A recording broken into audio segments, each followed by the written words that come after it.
The Indy 11 return home tonight for the first time in 3 weeks to take on the top team in the Western Conference, the San Antonio Football Club. From the mic, Indy and San Antonio. Hello again, everybody. Matt Schumacher, Brad Hodder with you. Brad, it's an interesting time for this Indy 11, looking for some momentum, and they have to find it going up against one of the league's best teams. Yeah, it's really difficult when you have this kind of run that you're in where you can't win matches and you're not able to pull points to face the top talent in both divisions. The nice part about it, though, is it gives you a chance to get this mental block away from you, because if this is the lower teams in the table and you're getting wins, it's kind of this false sense of confidence. A win tonight galvanizes you a little bit. Indy 11 have been so close. 7 one-goal losses this season. They're coming off of one of those against Tulsa, and it was scored against them in the 90th minute. Yeah, this is a heartbreaker because you take a look at some of these highlights. The shots were falling for Indy. They were finally getting them. They've been last in the league in shots taken, and they had 18 shots in this match. And what do they get for it? Austin Warmel becomes the goalkeeper of the week with some fantastic saves. Indy oh so close, and that was one of those matches, Brad, that Indy desperately needed when you look at the playoff picture. They're now 17 points behind the last playoff spot with 10 matches to play. So if they're going to get it going, it starts tonight against a team that's just 3 points away from clinching a playoff spot, thanks in large part due to a former Indy 11 standout, Jordan Farr. Yeah, he's beloved here, and you could kind of sense where things were going to wind up in 2022. He went on loan to San Antonio for the playoffs last year, had a great run. You could see how much the club liked him, and you could see from the stands what the fans thought of Jordan Farr, so it was no surprise to anybody that he wound up in San Antonio for 2022. 10 clean sheets this season for Jordan Farr. He had 10 in 4 seasons in Indianapolis prior to this year in San Antonio. It's the boys in blue against San Antonio FC. Kickoff coming your way next.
This USL Championship match is brought to you by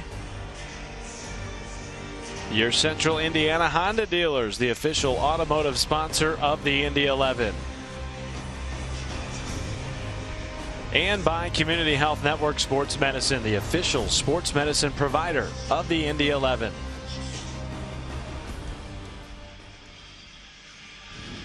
Just a touch before kickoff here in Indianapolis as we take a look at the starting lineup for the boys in blue. One thing you will not see on the back line, Jared Timmer, the first match he has not started here in 2022. And you have to wonder how long a guy can go. You know, so many miles on his legs, and especially when you're starting to look at this San Antonio midweek game. You know, you got a bunch of games, give a little bit of rest to his legs. We may see him if things get a little bit sideways in the back, but he needs a little bit of time off.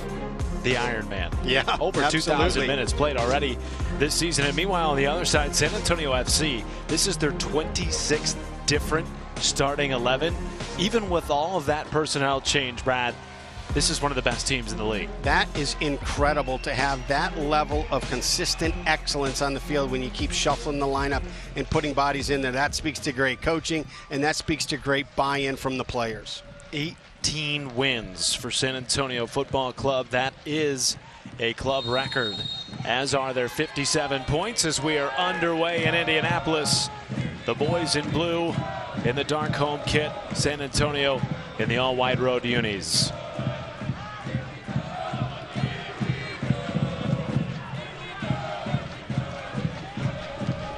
Oh, it's a nice ball. Anything into that space for Tejada, he's going to fight to bring down. He's a tough guy to get the ball off of.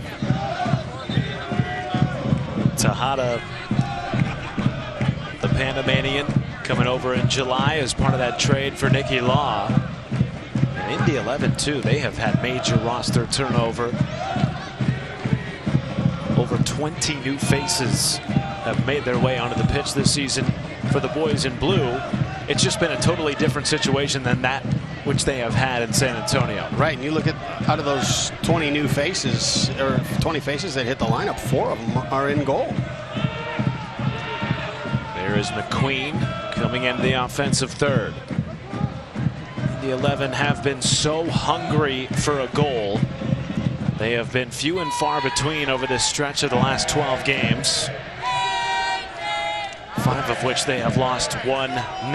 Yeah, the tough part of that too is as that starts to become statistically visible, it starts to tighten you up in both boxes. You know you can't give up a goal, and you know you're kind of snake bit in your own 18, so it just tightens you up a little bit in those moments when you need to be relaxed. And it certainly doesn't help missing Ioze, Arteaga, Briggs, guys who can not only score goals but create. There hasn't been a single attacking player this year for Indy that has played in every single match due to injury. Yeah, that's crazy.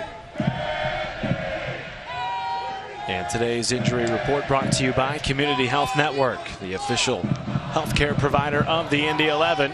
And now perhaps a counter opportunity for San Antonio.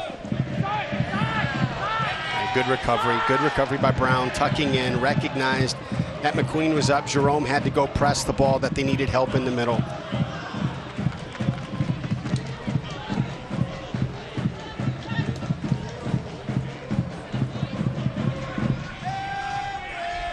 San Antonio enter the night 9-1-3 since June the 4th. 3 points shy of clinching a spot in the playoffs. Meanwhile, the Indy 11 winless for quite some time now. 0-10-2 in their last 12 matches as we take a look at your keys to the match tonight, Brad. Well, for Indy, it's shoot. They're last in the league in taking shots. They almost broke out of it last week with a season record of 18 shots on goal. They got to keep that kind of energy in the attacking third and put some pressure on Jordan Farr. Then statistically, all the numbers right now will go against Indy.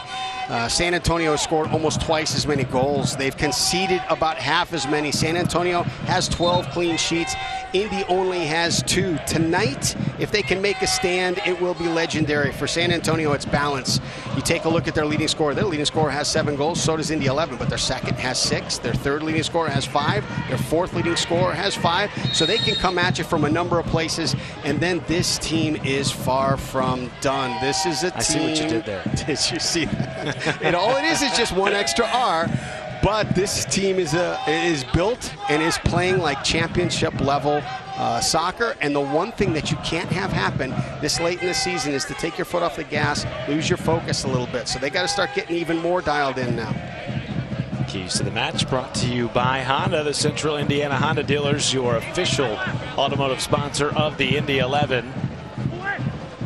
A little trickery into the box and punched away. Indy 11 starting back line of Alexander McQueen, Jerome Mishak, AJ Cochran, and Robbie Dambrot. And I'll tell you, you mentioned early on about how they've rotated players in 21 different starting lineups. That's something, when you take a look at that connectivity there, that ball was driven across. Patino makes the dummy run over it and leaves it for the back post, just knowing they're going to have that second layer run trailing back post. It's remarkable, isn't it? Using, well, coming into the night, 21 different players in the starting lineup. Now 26 different starting lineups. They have had a different one for every match of the season, yet they're atop the standings in the Western Conference. Have you ever seen a team be that successful with so many moving pieces? No, and the difficult part about that is every time you put a piece in, even though they might be similar in how they play, there's little nuances to everybody's game. So everybody has to adjust a little bit to when there's a new player on the field. Why has it worked for them, do you think, this year? I'm a big believer in culture, and that comes from the top. So you take a look at the front office, what the front office does. You take a look at what Coach Marcina does, and you take a look at the buy-in from the players. When you get everybody on the same page, it kind of goes to that old saying that the Marines have: man down, man up. As soon as one guy goes down, that next guy's got to step in there, and he's got to do the job that we've all bought in to do. That's not just coach speak from the head coach of DePaul University Soccer. No. Oh, I like Maloney. He is he's a bulldog. I mean, he's just a tank, and he plays so hard on every ball, every possession. He is San Antonio's Iron Man. If Jared Timmer is Indy's, Maloney, the only player for San Antonio to appear in all 26 matches. Meanwhile, behind the play, Indy 11 have a player down as McQueen is trying to track this ball into the offensive third. That does not. You look at when a team is snake bit, how things just never. Goofy things, weird things. I don't know if this was no contact or if this was, but the way he's holding his leg. And Cochran writhing in pain. 7 minutes in, and you're going to have to go into your bench. So you talk about how Maloney is their Iron Man, and one of the things that is, if you watch them play, if you watch San Antonio FC play, and you asked who is the Iron Man, who has the most minutes on that roster, you would never believe it's him because of how hard he goes into every single tackle. There's another look at the play that got Cochran a bit gimpy. No contact there. It was after he was tracking the ball that he came up a little bit lame. Those are the scary ones, because it's all you got to do is catch your cleats the wrong way, a little turn. Things are so fragile when there's no contact. He's grabbing what looks like the back of that right leg, perhaps his hamstring area.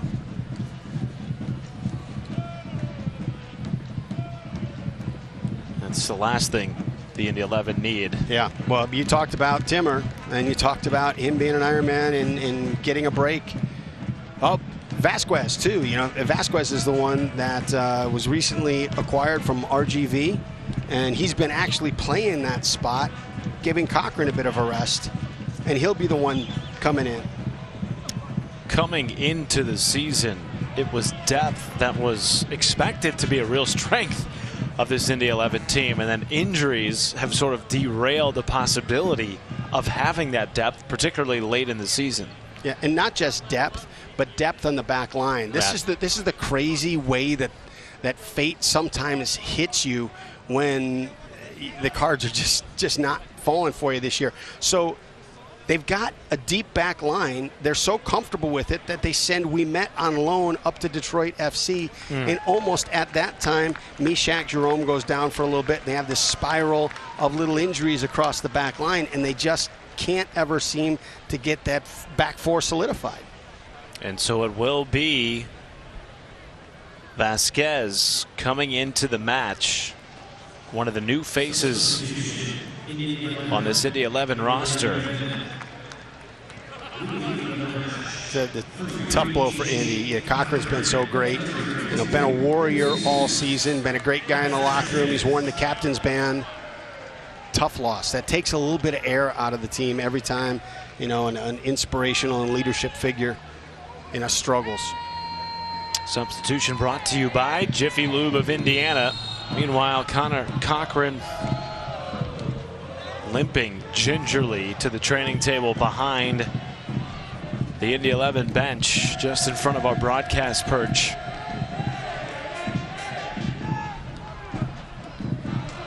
And even if it's not getting back into the match tonight, you just hope he's not shut down for the season. Right. Still a lot of soccer left to play. Indy's playoff chances really hanging in the balance. That's a Keystone Construction. It's more than construction. We build a vision.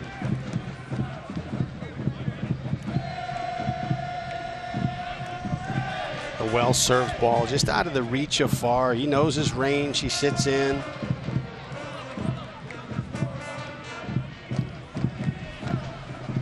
Had a chance to chat with Jordan Farr ahead of kickoff. First time back in Indy since he was sent to San Antonio on loan for last year's postseason. Really excited to be back at the mic. Obviously, as you might imagine, maybe some jitters there. There's always a, you know, whether you get traded, whether you get released, whether you get loaned, there is always something special about coming back to a team you've played for. Oh, what a touch. What a touch. That's a great save. That's a whole lot more difficult than it looks. That ball is going to bounce right in front of you. You got your arms outstretched. You got your body behind it. You know where that ball is going to go, but you can never trust the turf.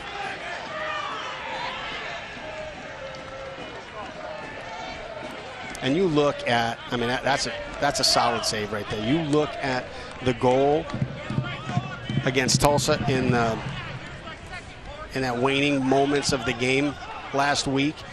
That's a ball that he plays very, very well. The ball gets headed to a player in the box, and it's coming to his head, and so as a goalkeeper, he's making himself big up high, and whether it was by design or a mishit, it goes down, and that's a tough ball for a keeper to get once they've committed to the air. Well, that's another position that Indy have had a revolving door at this season. 4 different keepers getting starts at one point or another this year. Sean Lewis listed as questionable coming into the match tonight, nursing a hamstring. So Trilk getting back-to-back starts.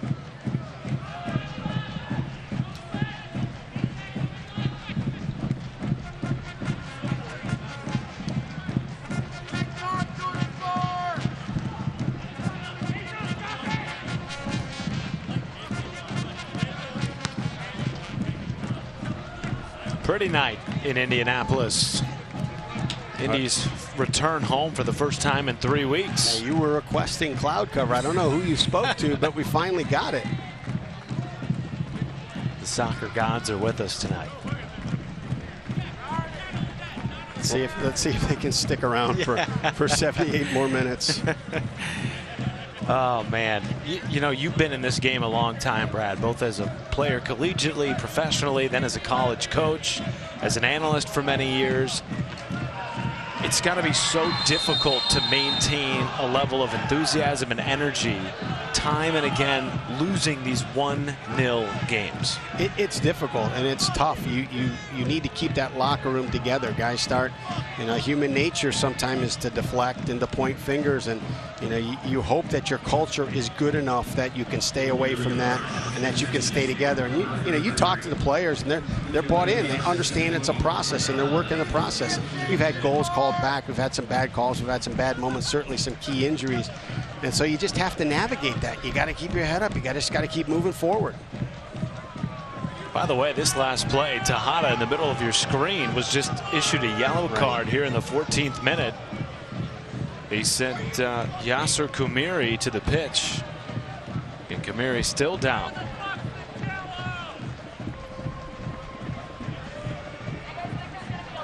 Tejada is just such a scrappy player. He's, you just, every ball he's going to fight for. Every time he gets the ball at his feet, he's going to do something a little bit unconventional and out of the box. Stuff always happens around him. I mean, when he was in Tampa Bay, I'm looking at him, I'm thinking, there's something to this kid. The referee this evening, Callan Radisav. His assistant referees, Matthew Seam, Ethan Bouget. We do have the obligatory hello that we have to give to the Farr family, who watches every telecast. Mostly they have abandoned us for the broadcast team in San Antonio, but we do appreciate and are confident that they're with us tonight. And a big shout out to Ali Farr, the wife of Jordan Farr. She is expecting their first in October, maybe a future goalkeeper in the family. She's not the only one that's expecting. Okay, shout out to my wife. That's who's right. Expecting. We're giving on all the pregnancy announcements.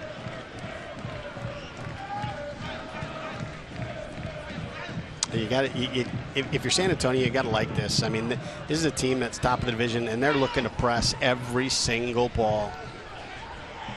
Well, and that's the thing when you listen to Indy 11 head coach Mark Lowry. You've always got to have your head on a swivel, because you will have pressure on you from the minute we kick off to the minute the final whistle sounds.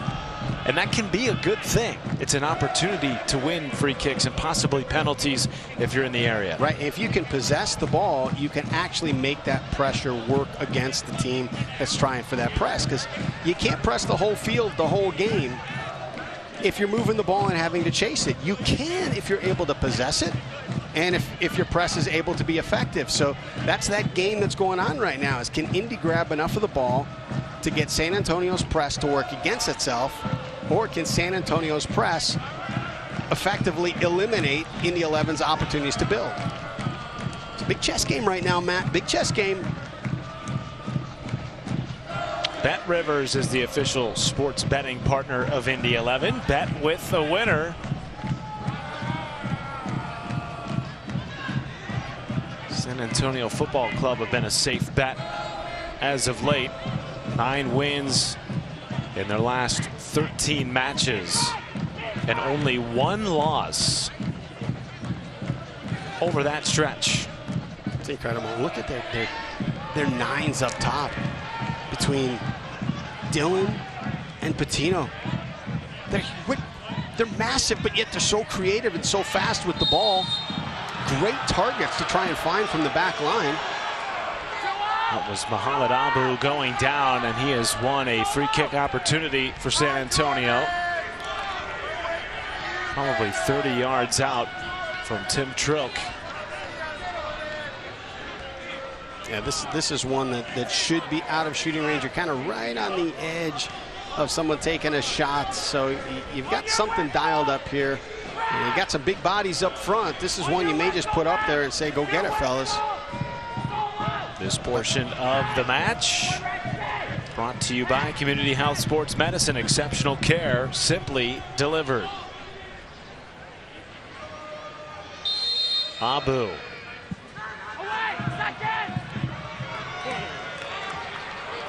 Not much in that, but yet a corner has been won. No, but I kind of like the buildup of that. So they send everybody crashing the 6. They divert everybody's attention to the backside with this, what looks like an overhit ball, yet they've got somebody that's tracking it, and his job is to go up and put that ball across the 6 for the runners that are crashing.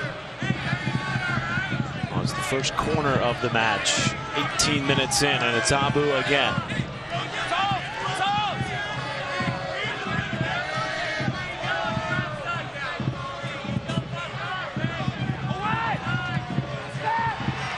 Cleared by Vasquez.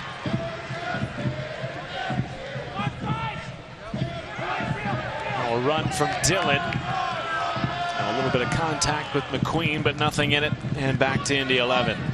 You look at the statistics and the predictions, the percentage of making the playoffs. San Antonio's about 99.5 right now that they're going to make the playoffs. They're on an epic run where they're going to break the record for wins in a season and points in a season. So it's just a matter of time before it's official. 99.5 right now. And when you have that, there are times that players and teams relax a little bit because they know they're going. That's not what we're seeing tonight. It's a good tackle. Oh, my goodness.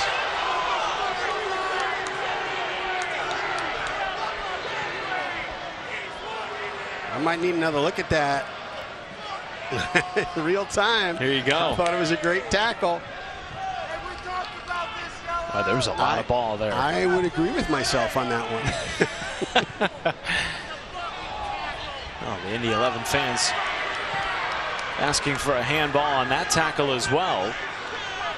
Nothing from the referee, and the buildup continues for San Antonio. Yeah, and on this whole sequence here, a little bit late to press. That, you know, the two balls that are played out here about 30 yards out, Indy's just kind of funneling it from 5 to 6 yards out and not causing any stress to the ball carrier. Always have to be careful with San Antonio. You mentioned the size of their front three and their back three. Their back line have accounted for 8 of the 43 goals that they've scored this year, and in large part it's been on set-piece opportunities. Well, look at the size of them.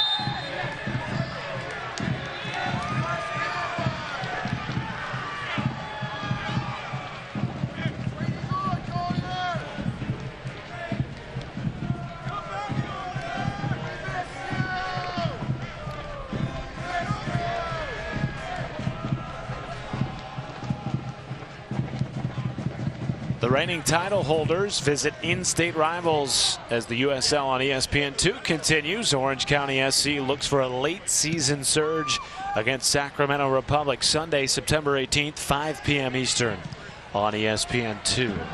Well, they will not let Indy build. It's a goal kick or in Trilk's hands. They are putting guys to the top of the box and saying, go ahead, play it short. We're here for it. You know, we talk about Jordan Farr and his return to Indy. Elliot Collier also, you know, wore the checkers for the 11 a number of years ago. I think he was on loan from the Fire at the time, and then has made a nice little name for himself with Memphis, and then now coming down to San Antonio.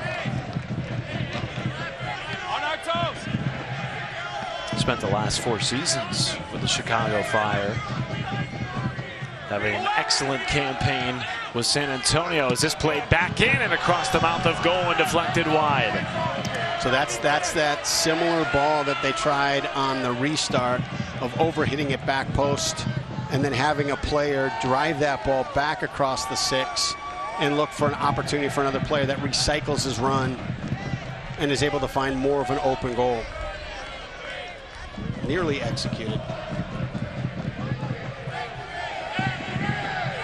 Can't watch the match? Turn on Sirius XM FC 157, North America's only 24/7 source for engaging soccer talk, including USL All Access Tuesday nights 7 Eastern. Plus, hear live matches from the USL, MLS, English Premier League, and more, all on Sirius XM FC 157.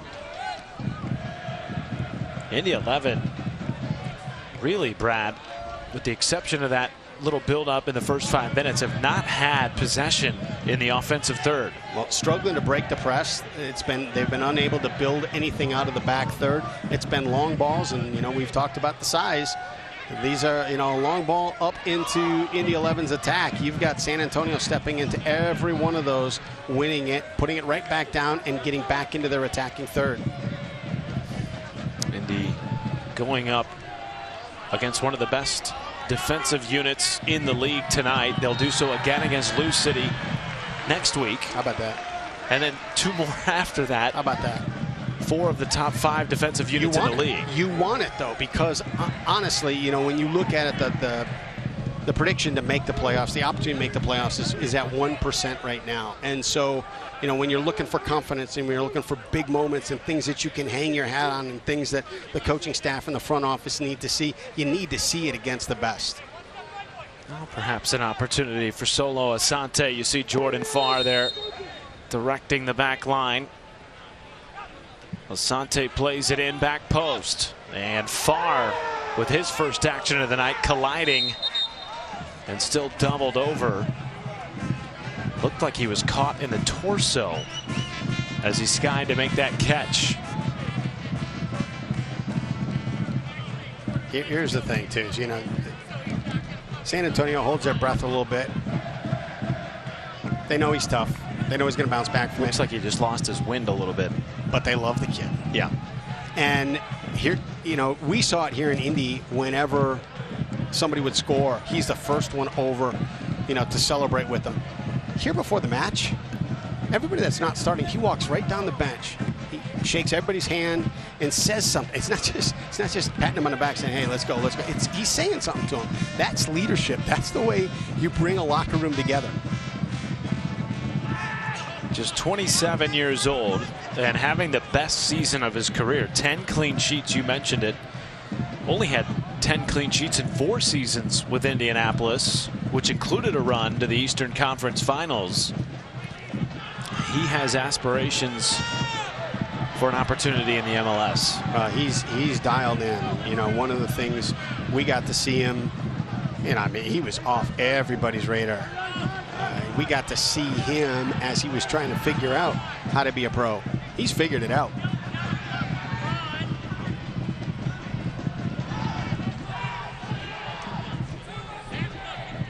Keystone Construction, it's more than construction. We build a vision.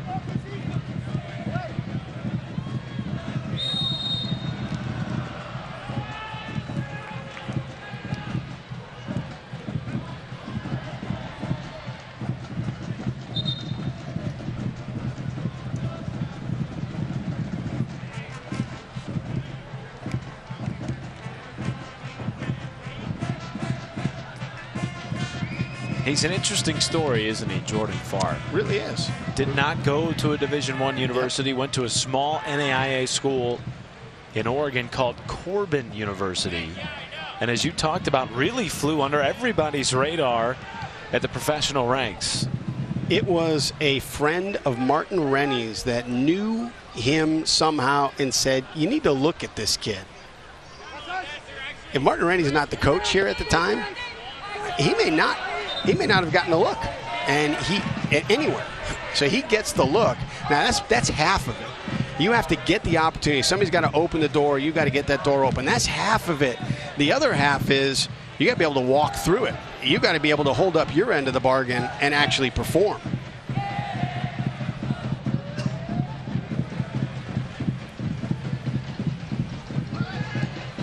Headed back in by Vasquez, and a beautiful save from Sam Brown.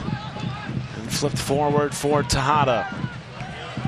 And now Tejada with space. Tejada has a go, and it's deflected out of play. That's a great move. He creates it out of nothing. Cuts across the front foot of the defender, has a little bit of a window. San Antonio's cover steps in correctly and is able to take away any opportunity for that ball to go on goal. Long throw in from Neviel Hackshaw. We talk a lot about how there's a disadvantage for the opposing goalkeeper at this end in the first half because the sun's in their eyes and they may not have seen it before. But when you spend, 3-4 years here, it's something that Jordan Farr's prepared for. There's Collier. Now Patino. Just a little heavy on that first touch. There's Vasquez again, clearing it out of the 18-yard box.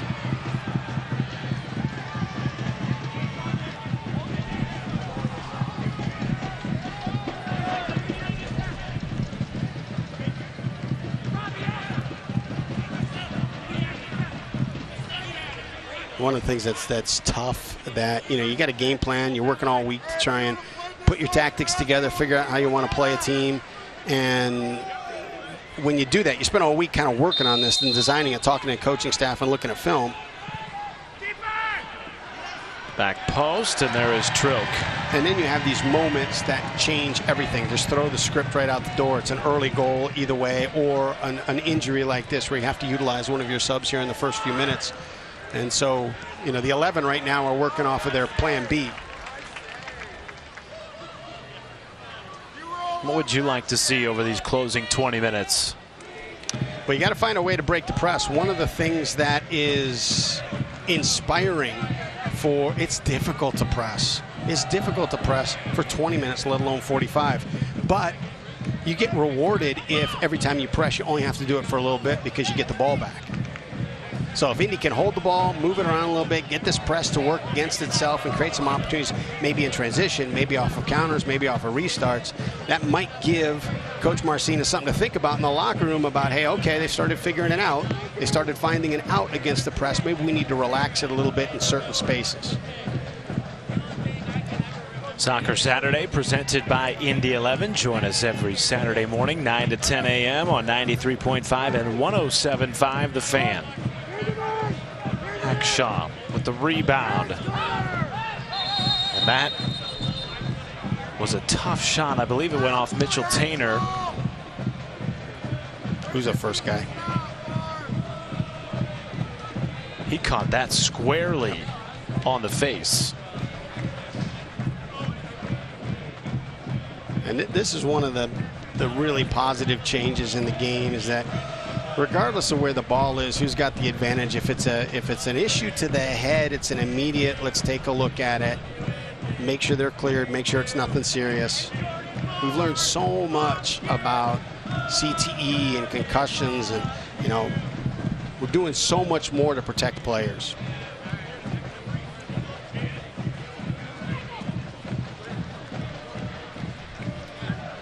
We're a little bit different in generations and age, but you might have been still on that edge, too, of when you do get a concussion, they just hold up fingers in front of you and say, how many do you see? Get back in there.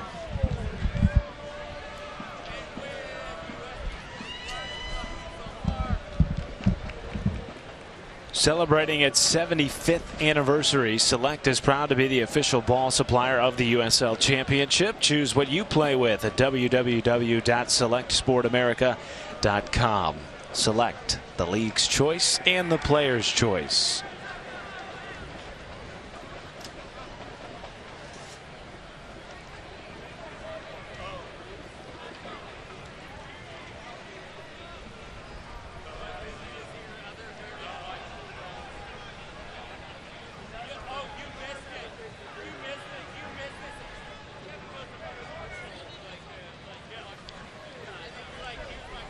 It was Connor Maloney, not Mitchell Tainer, who took that shot. You talked about how tough Maloney is. Unbelievable. and when you talk about being an Iron Man for a team, you would think it would be a guy that doesn't involve himself in conflict all the time. That's not Maloney. He's a bulldozer. He's everywhere.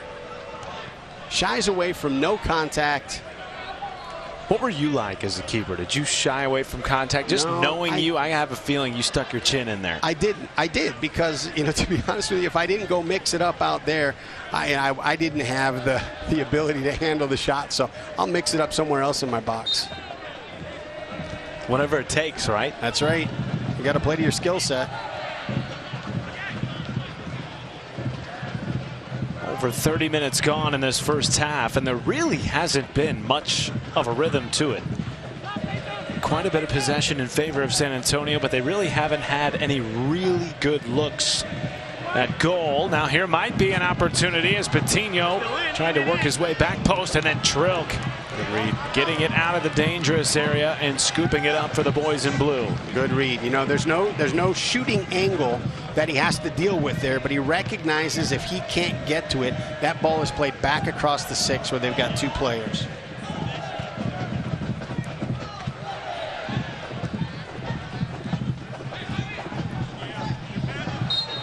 But now Pirano quickly with the turn, but the whistle first as Sam Brown went to the turf.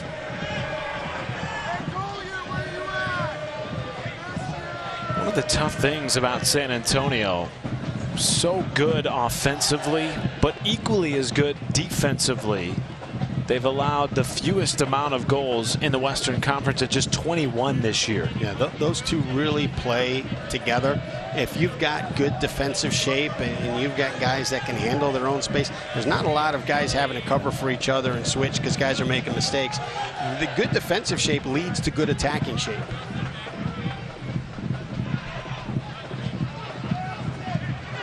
That's a good find. And that's where you can break the press. Now you get San Antonio having to make 20, 25-yard sprints, empty the tank a little bit, but you got to hold it. You got to hold it. They get rewarded for spending that energy on that 20, 25-yard sprint now.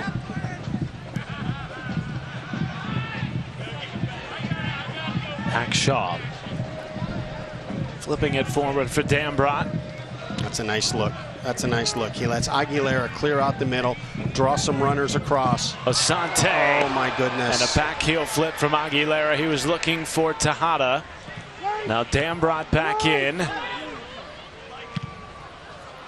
That's coming to us, Matt. I think I got this one. No, they put new turf in. It's a little bit softer now at the mic. I was hoping one just hit that track. It's going to come right here into the booth. That was a brilliant buildup, though, because you got Aguilera making this slashing run across the middle, dragging the defenders to this side. Dambrot sees it and knocks the ball clear over to Asante. Tejada keeps it alive for Aguilera. But then a flurry of white jerseys winning it back for San Antonio.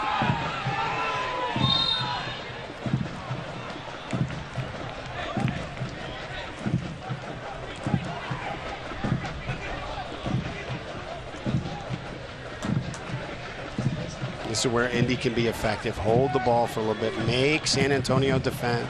Hackshaw, he was looking for Asante, who made a nice run towards the back post. Tell you, you've seen him do it over the years. Some kind of acrobatic move on the back post, and he's able to find the back of the net. Pirano with lots of space here for San Antonio. Coutinho guided away by Dambrot. And that was a great switch. Vasquez had to come out because Dambrot was up a little bit. Dambrot recovers into the middle and they were able to be in sync on that play, and he's able to make a great tackle to prevent the ball being driven across the box. Fans, show your Indy 11 pride and get your exclusive IMCU Indy 11 debit card at any IMCU branch or online at imcu.com. 5th or 6th corner of the half for San Antonio. Near post this time, and Trilk tipping it over the top bar. What a save. Tim Trilk, what a save. My goodness, perfectly played by San Antonio.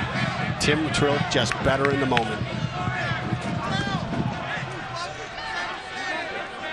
Mark Lowry said it on Soccer Saturday this morning. The next step for him, put together a clean sheet. That is the type of play you have to make to keep the sheet clean. Right. There's always one moment, even in a game where you're dominating, and that's not the case here. But even in those kind of games, you're going to be called on one time. And now again from the other side, Abu serving it in. Back post this time, and a little too heavy.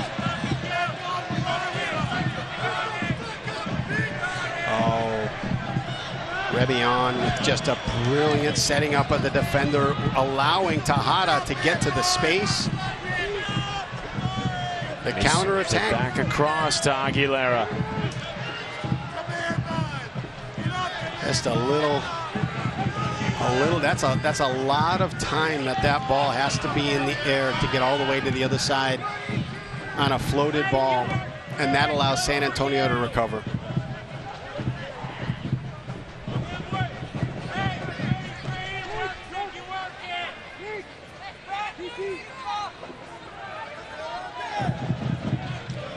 Community Health Network, the official healthcare provider of the Indy 11.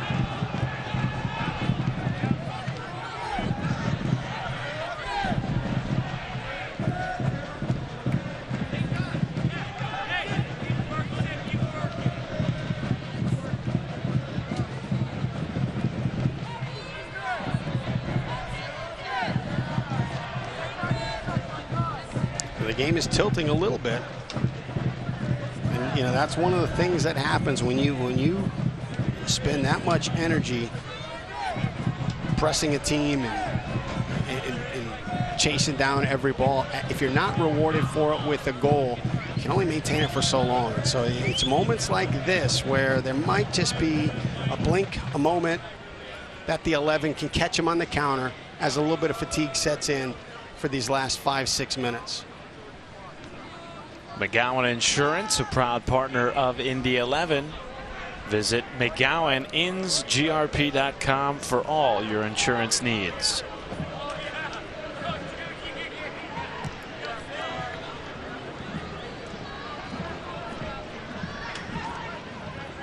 Nice. Hackshaw with a pretty ball up ahead for Tejada. Dambrot making a run now. He keeps it alive. Tejada to his right. Dambrot bearing down. Dambrot across the mouth of goal. Indy 11 have broken the scoreless tie, and the boys in blue are on top 1-0. I'll tell you, a great ball by Hackshaw into the space with Tejada. Tejada has a defender held 1v1. Dambrot makes a run in, just has enough energy to fight, slide tackle, keep that ball in play, and winds up taking on a defender in the box and beating Jordan far back post. That is the goal that this team has been desperate for, to get on the front foot early. They find it now at the tail end of the first half. It couldn't. Now, the thing, too, with the way things have gone is they have to navigate. They got to get this 5 minutes done, get into halftime, and then reconnect on what the game plan is, knowing that San Antonio is going to come out on fire.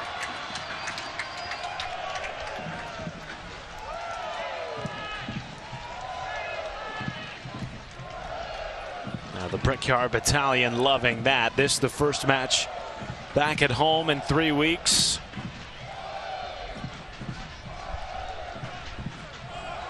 That was just terrific, and it was all set up by Neviel Hackshaw. It's a great ball down the line, but you know the individual effort from Robbie Dambrot on that was just phenomenal. You don't see it too often. A ball going past Jordan far into the back of the net against San Antonio. The team that has conceded the fewest goals in the Western Conference, and now they're looking for the equalizer. Final 5 minutes of the first half brought to you by your Central Indiana Honda dealers, the official automotive sponsor of the Indy 11. Can Indy hang on and take this 1-goal lead into the halftime locker room? That's so critical.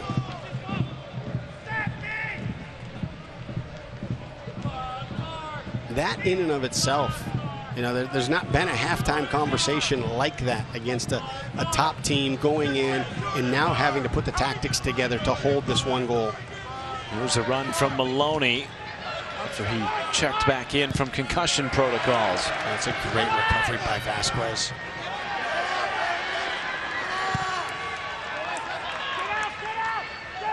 And now Maloney takes down Tejada. Nothing from the referee. This little elevated elbow shoulder. Maloney right into the midst of Trilk, and he corrals. Good hit.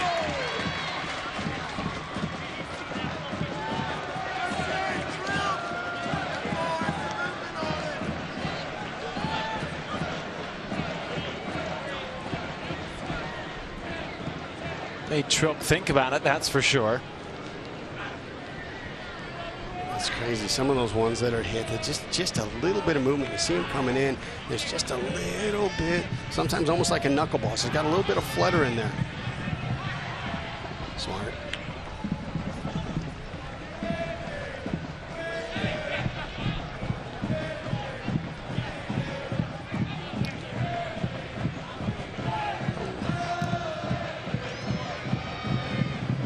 San Antonio have not lost this year to an Eastern Conference team. They are 5-0. Trailing the 10th place Eastern Conference team right now 1-0 as Pirano brings it in. And there is Vasquez again to stop the momentum. Great step by Vasquez. He's got an edge to him when he plays. However this match ends up over the next 45+ minutes, you really got to love the fight and the grit from the Indy 11.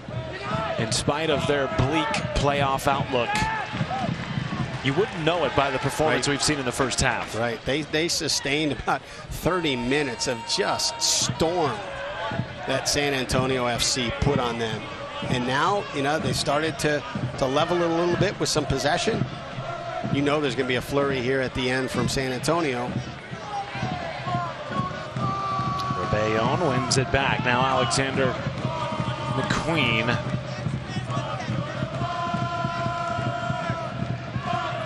Good step.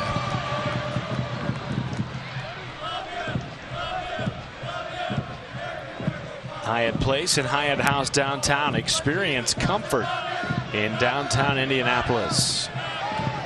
Right across from what will be an absolutely gorgeous renovation to Gainbridge Fieldhouse, where the Indiana Pacers play, as the offside flag comes up and it gives it back to Indy 11. That's a statement foul by Vasquez right there. He knows it's an offsides. That's already been called. He knows he's able to get a free one. He can't cross the line, and he can still get carded in that moment.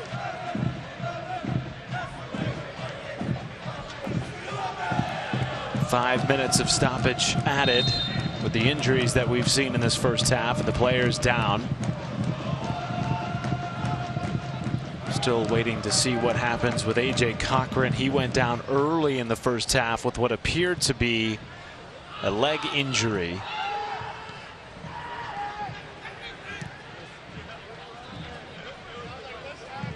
But Vasquez has stepped in and done a fine job in the place of Cochran. Now when they picked him up, he played in that spot for about 4 or 5 games, and this was AJ's kind of return to the starting lineup. So it's tough. It's tough. I feel kind of good that he's still on the bench and they haven't taken him to the locker room, or maybe it's not as serious as it looked.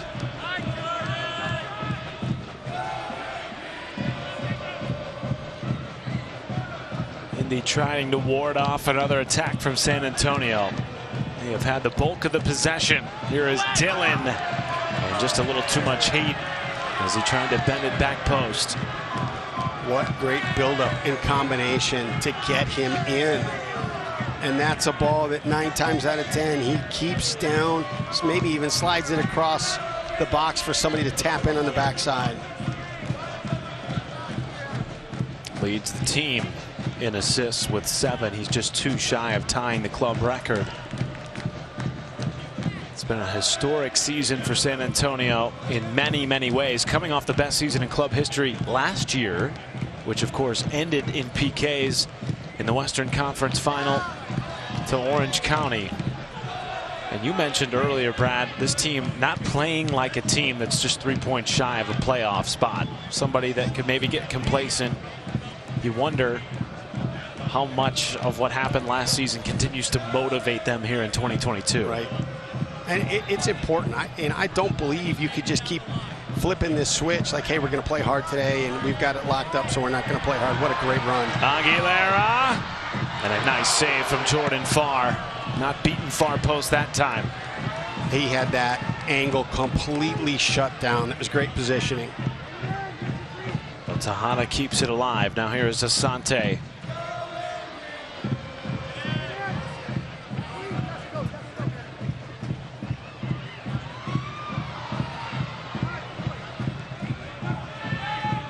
Fans, a reminder to watch Wish TV, your local news source. Find them online at wishtv.com.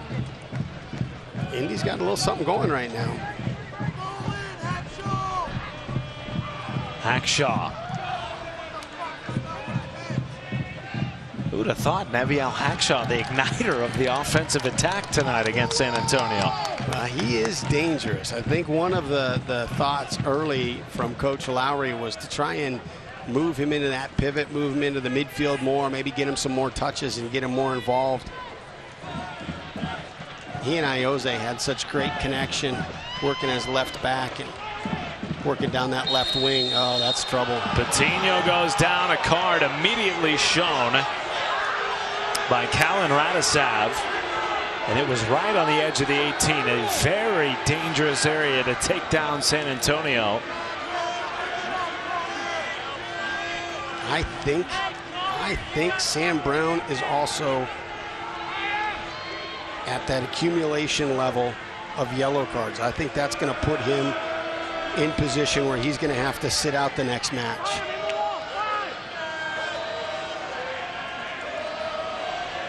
You're right. But what a dangerous spot for a restart here. Does this present some challenges for Indy 11 in this moment right here?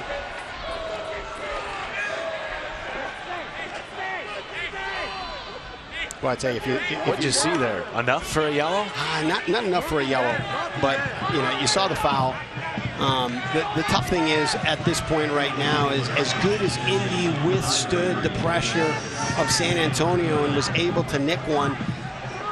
Their hope is we get to halftime, we can kind of regroup, figure out a game plan for what we do against this level of opponent with a one-goal lead. They have to hold. They got to believe. They got to hold. Abu and the back line upholds and wins it back. And the halftime whistle blows. Indy 11 battle tested in that first half. They were on their heels for much of it, but able to find the back of the net. This has been a tough 45. I mean, they navigated it well. They put themselves in position. Now they got to figure out with 45 minutes to go how to handle this fire and press that San Antonio is going to bring in the second half. San Antonio, one of the top scoring teams in the USL and the team to concede the fewest goals in the Western Conference, find themselves down 1-0 to the 10th place Eastern Conference team here in Indianapolis. One of the things that when I was doing some work on this game, and you take a look at the attacking statistics for these two teams, they are almost at the same level on everything except shots. And it was Robbie Dambrot's shot midway through that first half, the difference maker in this one. The boys in blue on top 1-0, 45 down in Indianapolis.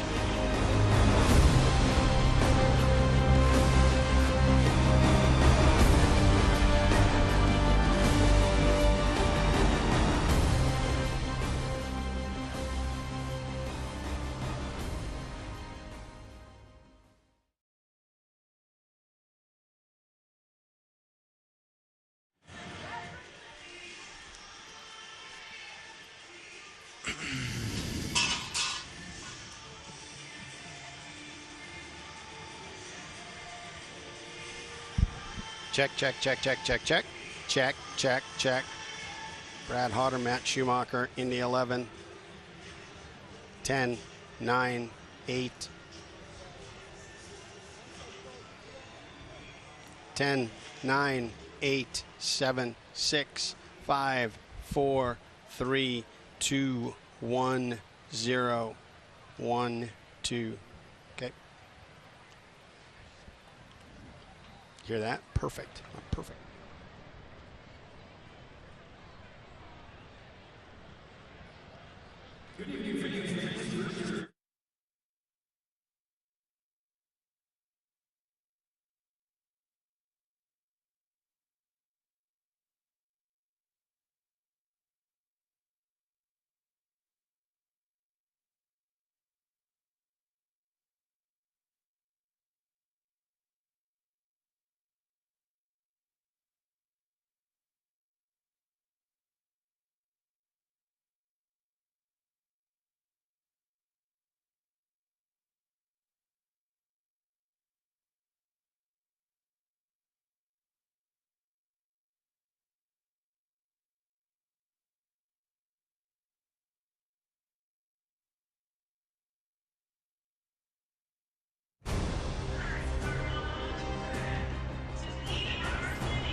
A 1-0 lead for the Indy 11 against the top-ranked team in the Western Conference.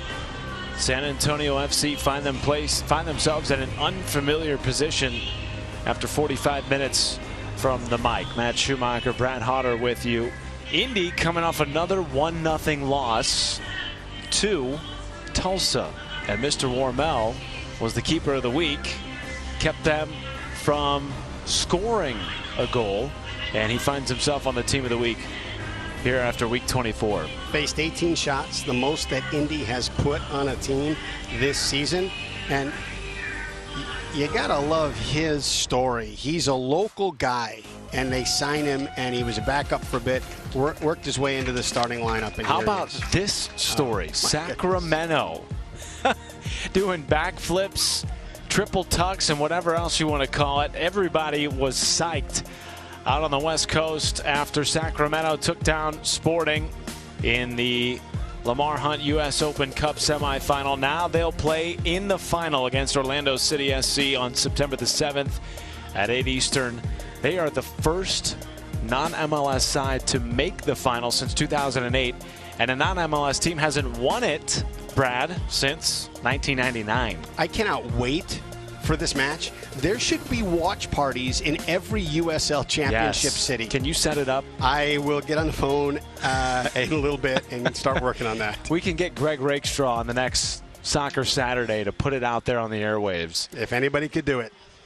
Indy 11 on top 1-0. They faced a flurry from San Antonio in the first 45 minutes, stood tough, and they lead it by 1. We'll step aside and be back with more from the halftime in Indianapolis. I'm on a routine.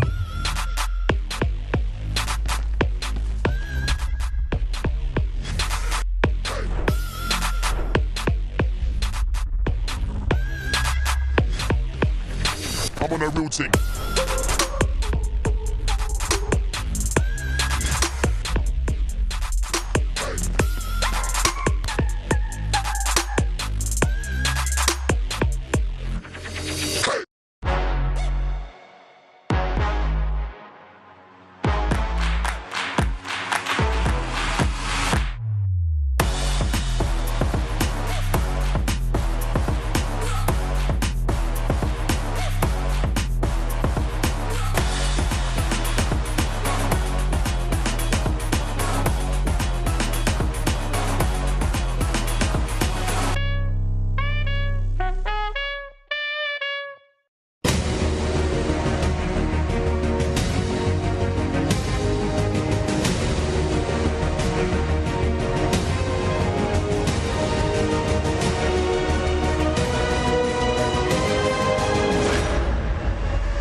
Brickyard Battalion had plenty to cheer about in the first half. Indy 11 on top 1-0 as we take a look at the USL Championship news and notes.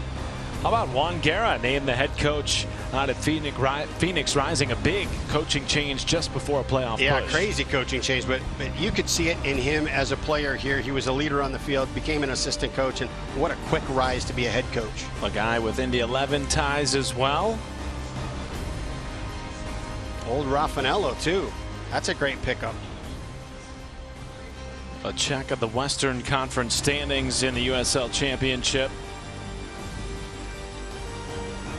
You know, Phoenix Rising right there.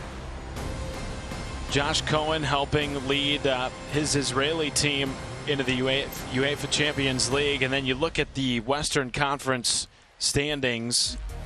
Phoenix Rising's got some work to do, but they're not totally out of it. You look at Phoenix Rising with 29 points. If they're in the Eastern Division, right. They're looking at still a chance of getting into the Eastern Conference before the last month of the season.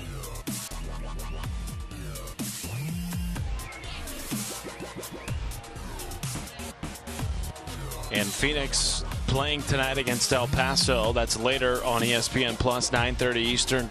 Sacramento with the late night. Little USL After Dark, 11 Eastern.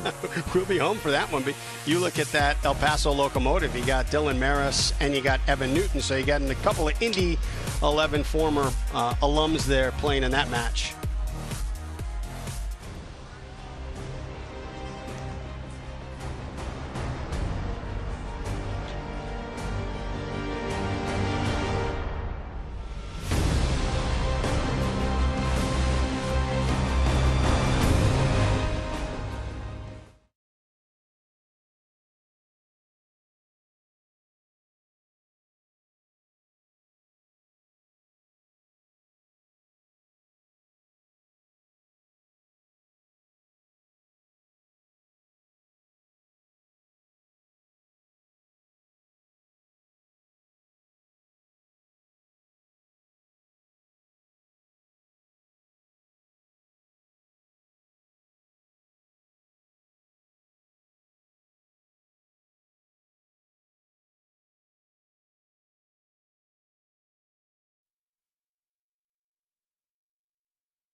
One of my buddies worked for, that just reminds me of this. I got coffee with my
Lots of offensive highlights for San Antonio in the first half, although, Brad, none of them resulted in a goal. Credit to the back line and a couple of really nice saves from Tim Trilk. Right, yeah, that short hop in front of him. This is just a great tackle, great individual effort. And then he's got two defenders. He cuts it back and just pokes it before Jordan Farr can shuffle over.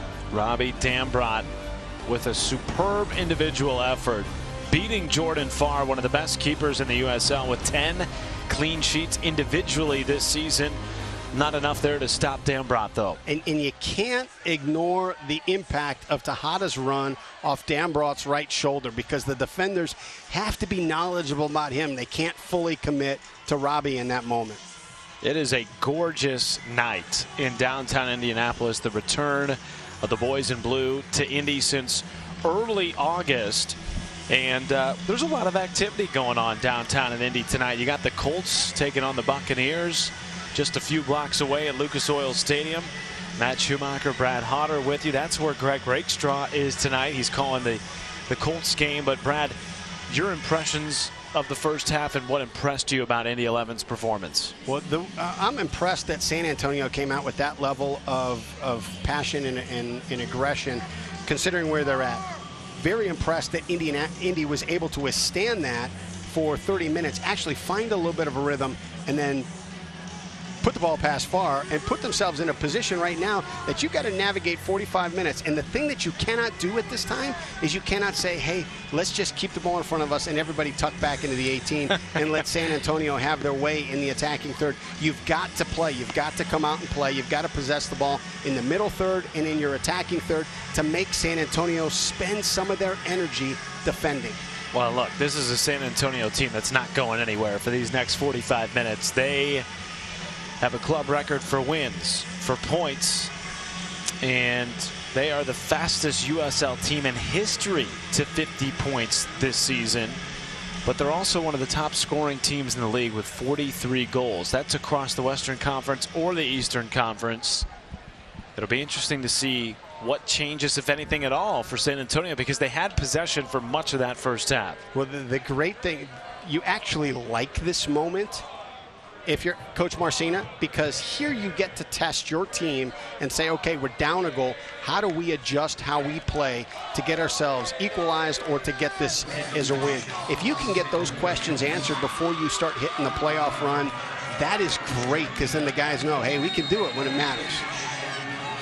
And the second half is underway here from Indianapolis as the team switch sides and the sun tucks behind the tree line here in downtown. It has lost 7 matches this year by 1 goal, including 5 by a count of 1-0. And it's been a long time since they've won a match as well. It's such a clever ball too, because you know he's got Tejada kind of off his shoulder. He's utilizing him to give himself a little bit of pressure.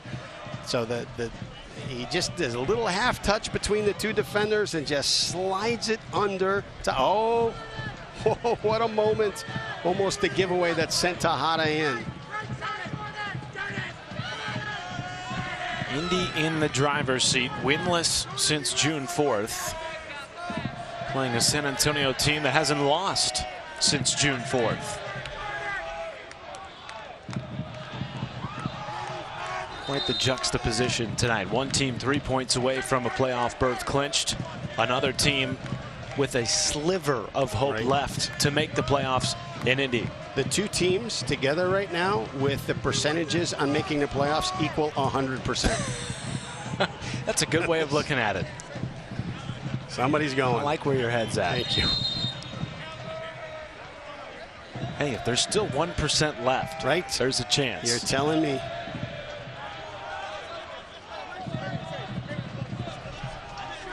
You just love that about Tejada. He'll chase down anything if he feels like there's just a little bit of hope in that ball.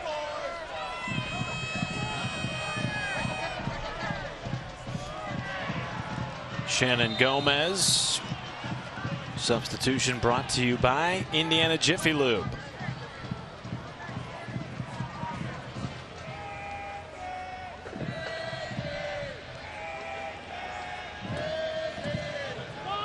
This is a veteran move right now. It's as much of a conversation that Hackshaw is having as it is to delay any kind of quick restart so that his teammates can get back. They don't have to sprint back. They can get back into position.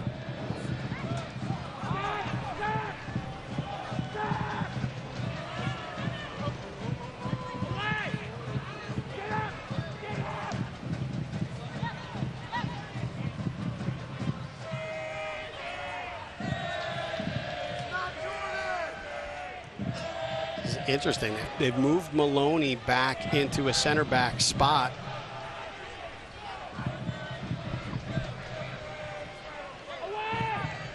And Elliot Collier has come further into the attack here to start the second half. I'd like to go back and see if I could be a fly on the wall in the locker room and see the rationale behind the moves. I like the moves. I'm a huge Maloney fan. Well, and Elliot Collier began the match as the starting right outside back, and now he's in the middle of the park up front. He's got, you know, for a big guy, he's got such pace. We got to see it here. It was interesting that when the ball was put into space, that he could outrun defenders to that ball. And he's not built like a runner. Look at this, A.J. Cochran in the golf cart, coming back to be a part of his team during the second half.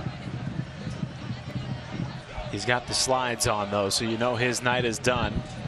Cochran going down early in the first half with an apparent leg injury. We hope the best for him. Indy certainly has had its bout with injuries throughout the course of the season. They're down Arteaga, they're down Briggs, they're down Iose tonight, and yet they found goal. The back of the net, Robbie Dambrot in the first half. There is A.J. Cochran rejoining the bench.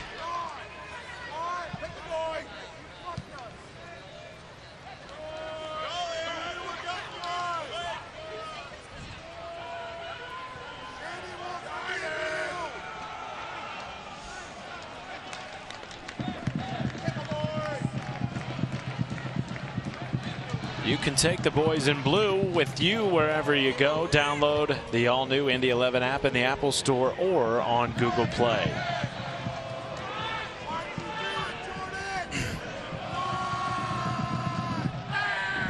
That's a ball that's got to go back out the other way. He brought 5 San Antonio players into a 20 by 20 yard block. It's got to go out the other side.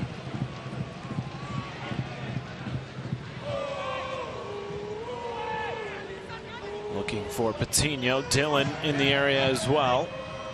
Sam Brown steers it clear, and Brown will miss the next match on yellow card accumulation. He picked one up late, super late, in stoppage time in the first half, which is tough because in the 11 now with Cochran unsure of his status. They're already thin on the back line to begin with. You know, you look back at some of the decisions that you make as a coach and how sometimes fate makes them brilliant decisions. If you can get Jared Timmer a full 90-minute rest today, knowing that in these next coming matches you're going to need everything the kid's got left, that turns out to be a great decision. Here's Asante with a little 1-2 to McQueen.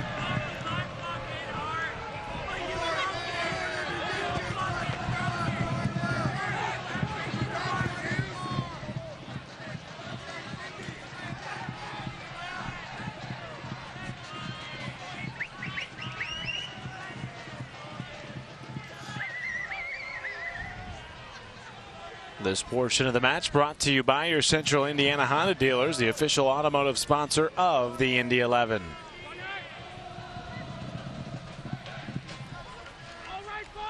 Just a picture perfect night here at the mic. But a nice sized crowd on hand as well for the return of the boys in blue to downtown Indy. It's been since early August that we've had a home match. And the boys have come back with some energy. Now Tejada. And this second half is, you know, the energy level has risen. You don't know if that's organic because you got a 1-0 lead and you're at the half and you're seeing that you're going to be able to break this run you're on and get a win, or is it by design and saying, okay, hey, let's not give him any easy passes. Let's make him work for everything. And not sit back. And so Indy is actually pressing a little bit higher this second half.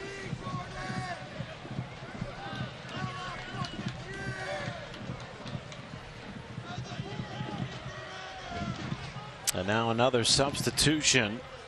Elliot Collier comes off and Samuel Adeniran comes on, and you have to be careful anytime he enters the pitch. Leads San Antonio with 7 goals scored. And a pair of fresh legs here in the second half.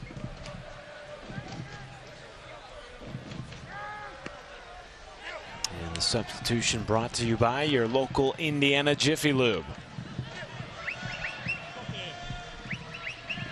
You like the thought, you know, you have it out here. Meshach Jerome hits a ball out to Neville Hackshaw. Neville Hackshaw looks to bring it back post. That makes San Antonio have to come here to this side to jam up the space to Jerome. The ball switches to the other side. They have to shift over to that space. The problem was Indy had nobody on the backside to collect the ball.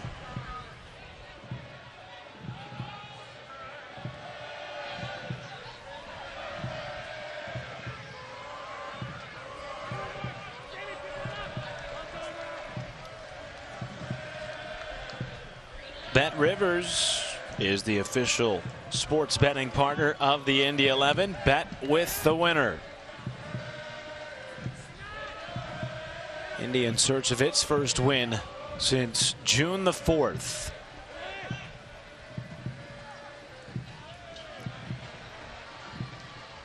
It's a good ball. Tejada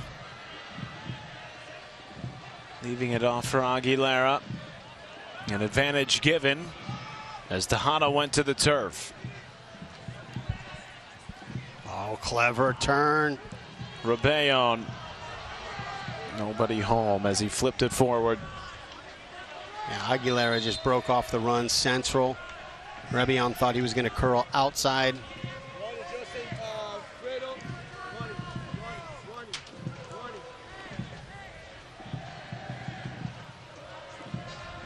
This could be as much about grabbing a little bit of a break for the energy that he's spent as much as it is to have an opportunity to talk to the official and say, I disagree. I disagree with that non-call.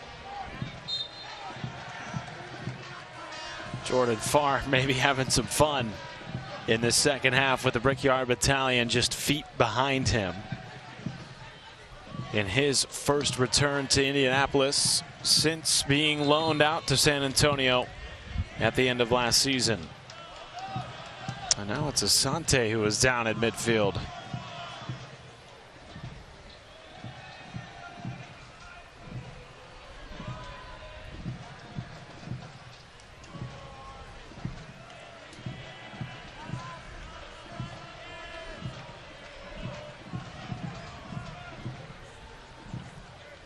He puts himself, because he's so crafty, and he moves his feet so quickly that sometimes he gets fouled just by accident because a player's diving in because they think they can get a piece of that ball. Went down right at midfield, about 10 or 15 yards behind the ball, but he looks to be just fine. He is a remarkable story as well. The 32-year-old Ghanaian, only player in USL Championship history to tally 40 career goals and 40 career assists, and he's done it while playing in the league since only 2018. Is that crazy? Wild. What?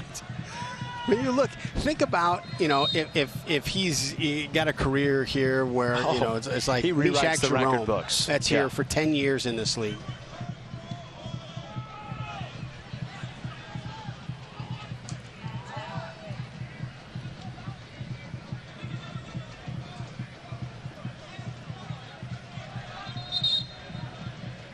It's Victor Quiro down.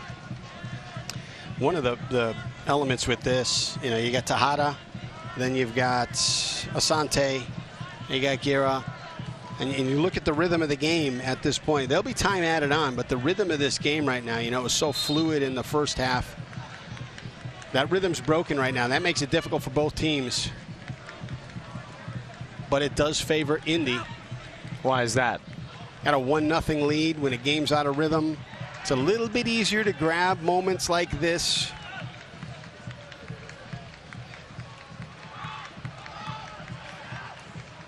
Well, certainly their first goal was out of rhythm.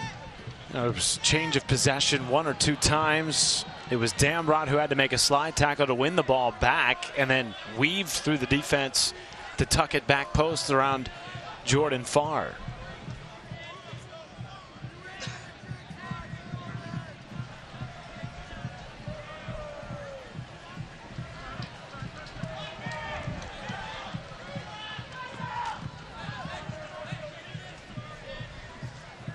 It's just, you see Indy just sending some bodies over to this quarter of the field, just trying to keep it in here, make San Antonio have to work for every time they get into the middle third.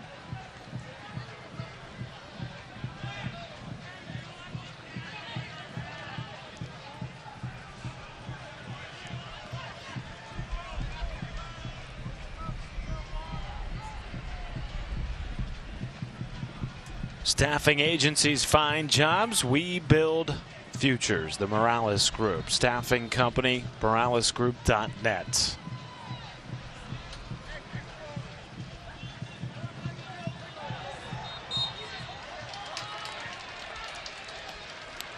This is where you got to be careful if you're Indy. They're sending a few bodies in some of these moments here, especially Hackshaw, such a defensive presence. As he starts getting higher into the attack, that does leave you susceptible for a counterattack.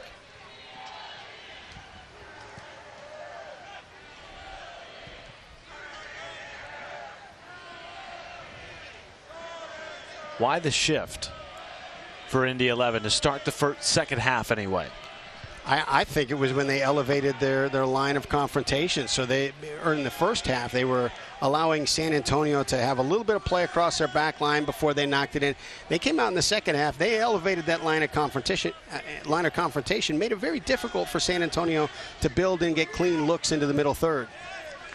Because we saw for much of that first half, even in spite of the Indy 11 goal, San Antonio dominated possession and really applied a lot of pressure to Tim Trilk and the back line, and yet Indy held tough to start the second half. We have not seen nearly the amount of possession for San Antonio.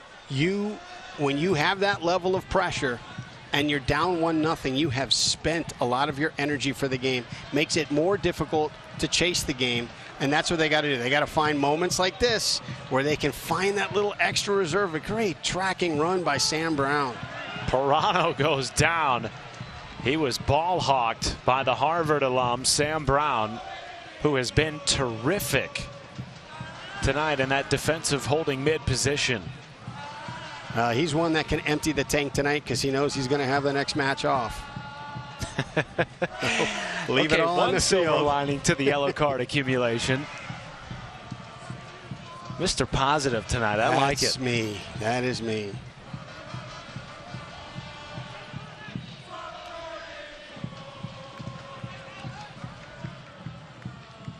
It's a tough one. You had Indy 11 had 3 players around the ball. They almost had all lanes closed off. San Antonio takes a touch backwards. They just leave the pressure. It's one of those ones when you commit, you spend a little bit more energy in that triple team and you don't have to defend at these moments like this. This portion of the match brought to you by Community Health Sports Medicine. Exceptional care simply delivered. Now Pirano. And he is a lightning bug at the top. Oh my goodness. For San Antonio. One of the top scoring teams in the league. 43 goals coming into the match tonight. Adeniran, fresh leg substitution. Now a go from Coutinho, and what a save. Tim Trilk stopping it on the edge of the goal line. What a strike on 62-minute exhausted legs. Just a laser. And that has to be the 4th fantastic save from Tim Trilk here tonight. We said it in the first half. Mark Lowry said the next step for Tim Trilk, put together a clean sheet. Prove that you can be the guy that is the man going forward for Indy 11. He is putting together that performance tonight. Absolutely. Now, I'm going to stand up for the goalkeeper union here. Yeah, he's got to put together the shutout. But you got to make sure you navigate the game to where you're giving him manageable opportunities. See these windows of possession here. Aguilera looking for Dambrot. Instead, it's Asante. And now Rebellion! Oh, my goodness, what a strike.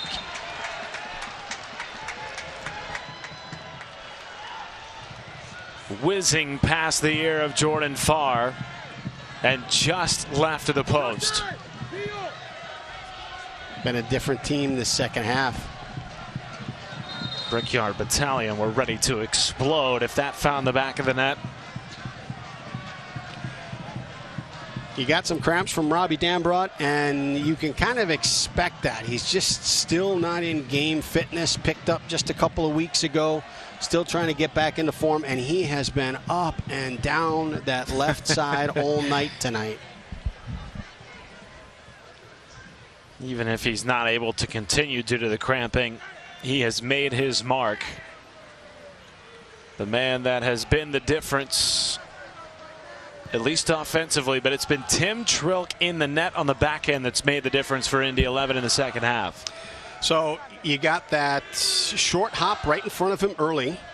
You got that knuckleball that gets hit from distance. He handles that correctly. If you try and catch that, you're not going to get a piece of it. But you put your big hands up there, knock it down, and go get it. Then he's got that tip over the bar. Then he's got this extended save to the right. That's 4. Tim Trilk may be playing himself into a team. Oh, I'm not going to say anything. I'm not going to say anything. Matt, you got to shut me down before I get there. No broadcaster jigs tonight. Jiffy Lube substitution. Justin Dillon comes off and Nacho Bailoni comes on.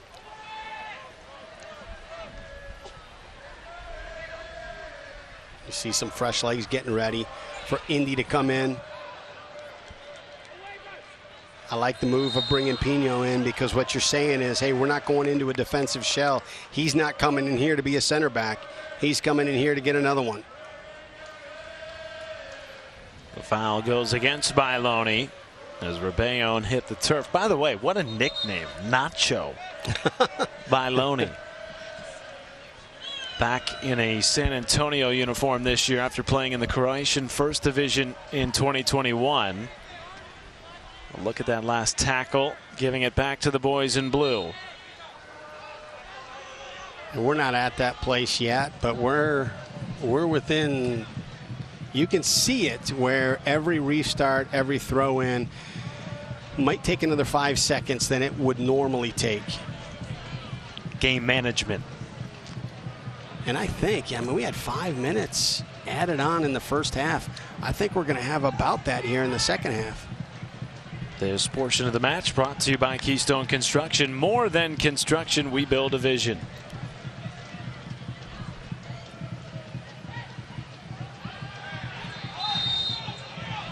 Do you coach game management to your collegiate athletes?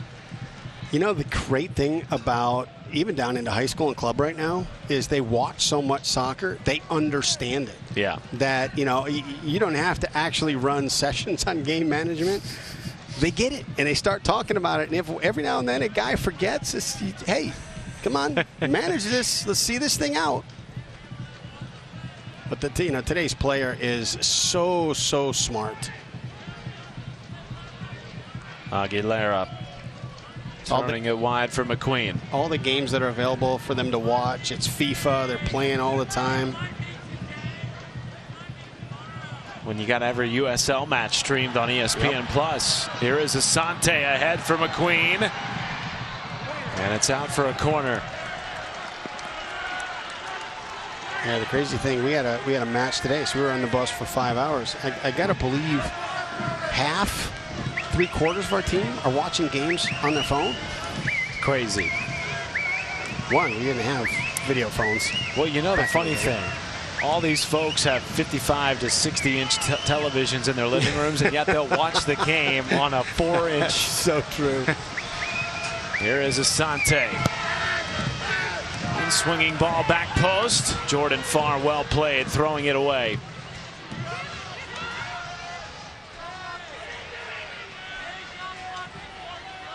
Oh, right idea. Right idea. Jordan Farr has had to work a little bit more in this second half than he did in the first. Yeah, that was a little bit unorthodox, just a little slap at the ball. But one of the things that you're doing as a goalkeeper, even if you can just get a finger to it, is you're just redirecting it. There's somebody on the backside that is clocking, is looking at that ball, timing that ball. And if you can just get enough to knock it off track, it's going to disrupt their energy. Tejada down on the ground again, this time grabbing the back of his head as play continues. And now the whistle from Colin Radicev.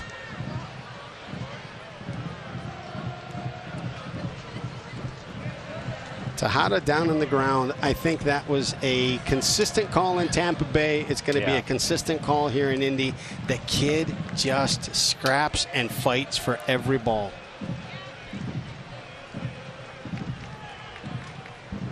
Not very big in stature, but one of those guys that plays big. You always hear that that phrase.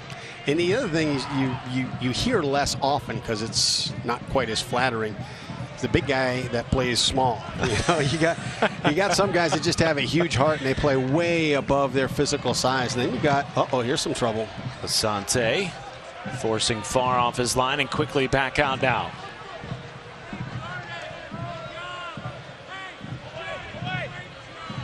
On a foot race as McQueen steers it to Meshach Jerome.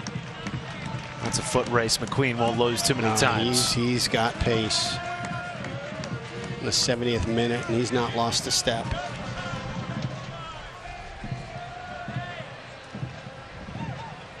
Denny Company's tearing down the past so you can build the future. Demolition, environmental specialties, concrete and asphalt recycling.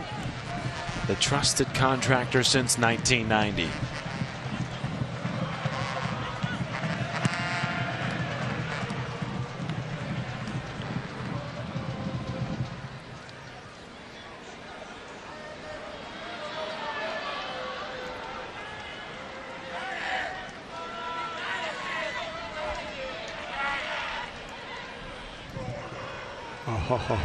So a favorable ball for Indy 11. It's where one of those things, you got Pino and you got Ingram coming in right now, and one of the instructions is, hey, we can't get caught in transition. Don't get stretched out of shape. That allows San Antonio some channels and some lanes to attack in.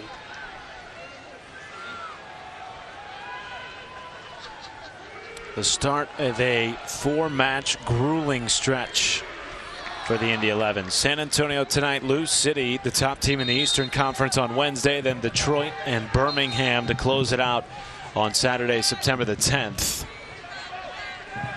Still a glimmer of hope for this Indy team to make a run to the postseason. Those 4 games look like an impossible mountain to climb. But you know what? You see this one out, and now it's 3 games coming off of a win and victory over San Antonio. That mountain looks a little bit more manageable. Vasquez couldn't get there. Adeniran keeps it alive. And a high hop into the chest of Trilk.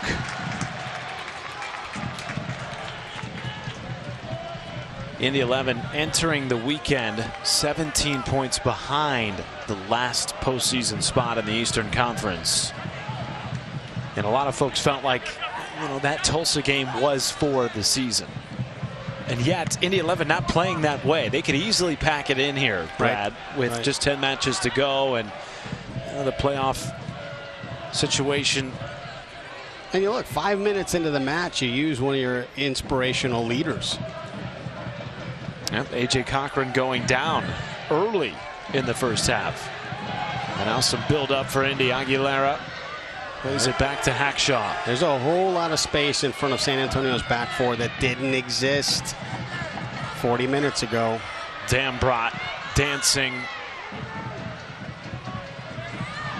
And now Tejada. Hackshaw over the head of Rebellon. And Maloney clears it away.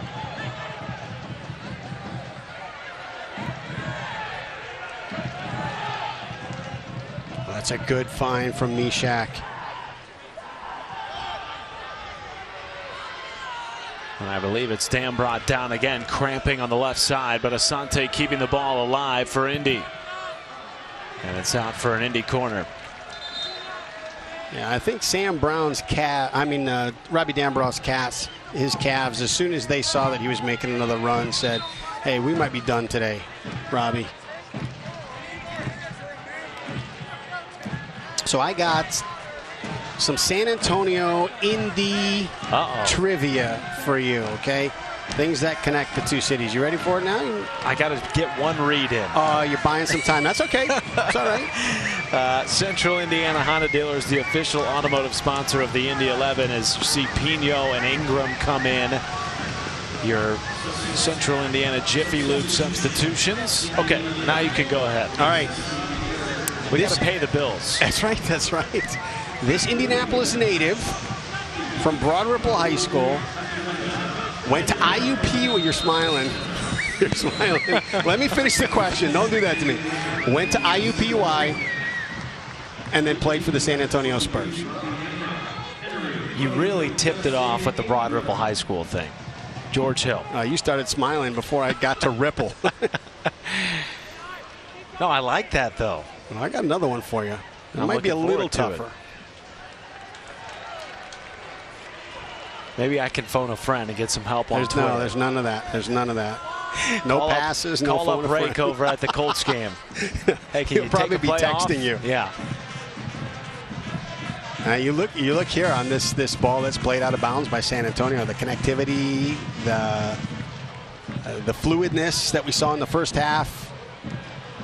It's a little bit tougher for them to find. There's a really good look to McQueen. He had lots of space, and now it's ahead for Asante. Maybe a little too much behind it, but good thought there from McQueen. Well, you take a look how Jordan is reading this game. You know, he's standing on the 12 as that play is developing. He's recognizing that the back line is a little bit high. Asante's sitting on it. It's going to have to be a perfect ball that's going to be able to elude him and be in the right spot. So, you know, he's reading that perfectly. And he just put one out of bounds, and jeers ringing across the Brickyard Battalion behind him. Those are the friendliest jeers the Brickyard Battalion has ever showered on a player. Well, you said it before the match.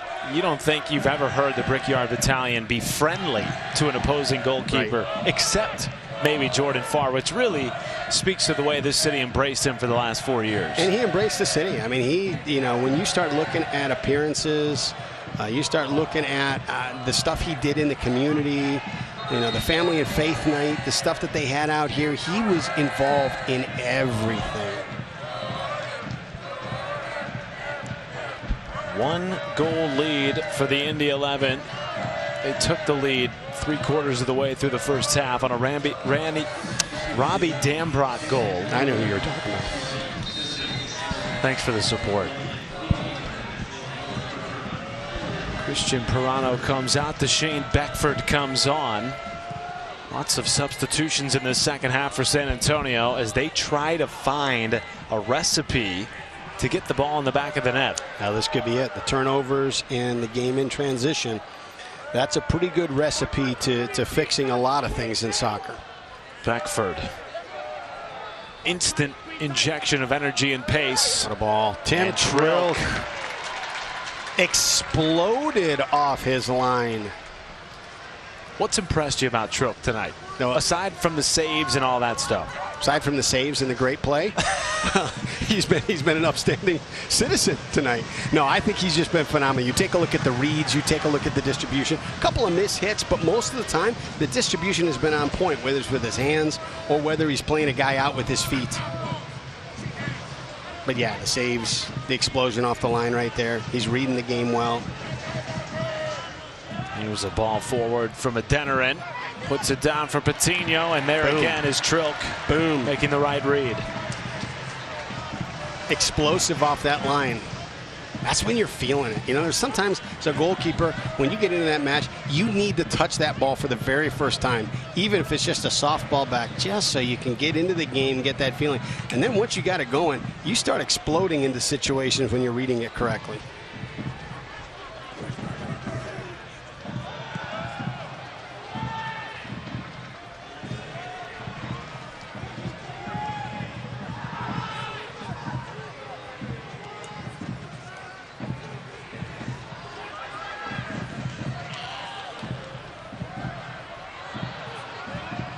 Indy 11 Premium Suites are the perfect way to entertain your guests. Learn more at Indy11.com or call 317-685-1100.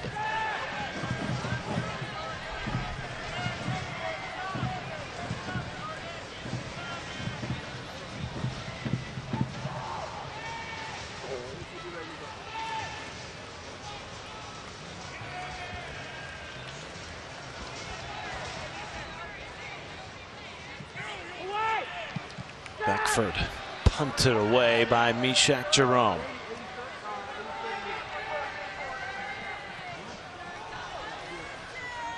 And now Sam Brown.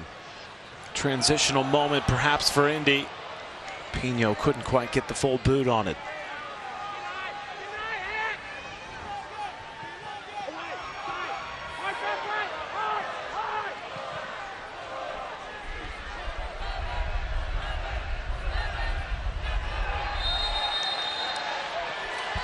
little bit of frustration now with San Antonio. And a yellow card has been issued, the first of the night for San Antonio. You know, you as a Butler Bulldog alum, I'm sure you guys get all sorts of texts and emails on stuff like this. How about the year Palmer Alt is having? Here he wins a state championship with Noblesville. Then he comes, signs an amateur deal with Indy 11, winds up playing in 3 or 4 games right out of the gate. And then in the opener for Paul Snape and the Bulldogs, he gets the game-winning goal. How about that? Well, and it goes back to what we've talked about time and again, really over the last couple of years, with these collegiate kids signing amateur deals with USL clubs and making an impact. In your mind, what does that say about the level of youth soccer in this country? I think it's fantastic. I think we're getting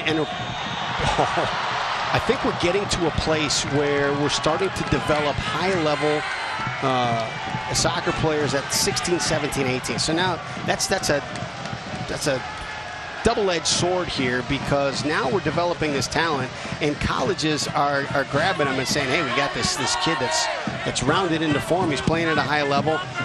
And then what's happening is some of the kids are only at the college for a year or two. And so that's putting into this recruiting battle and making it difficult for some of these Division I programs to be able to build any kind of consistency, because you got these super talented players that are in for a year or two, and then you're rebuilding again.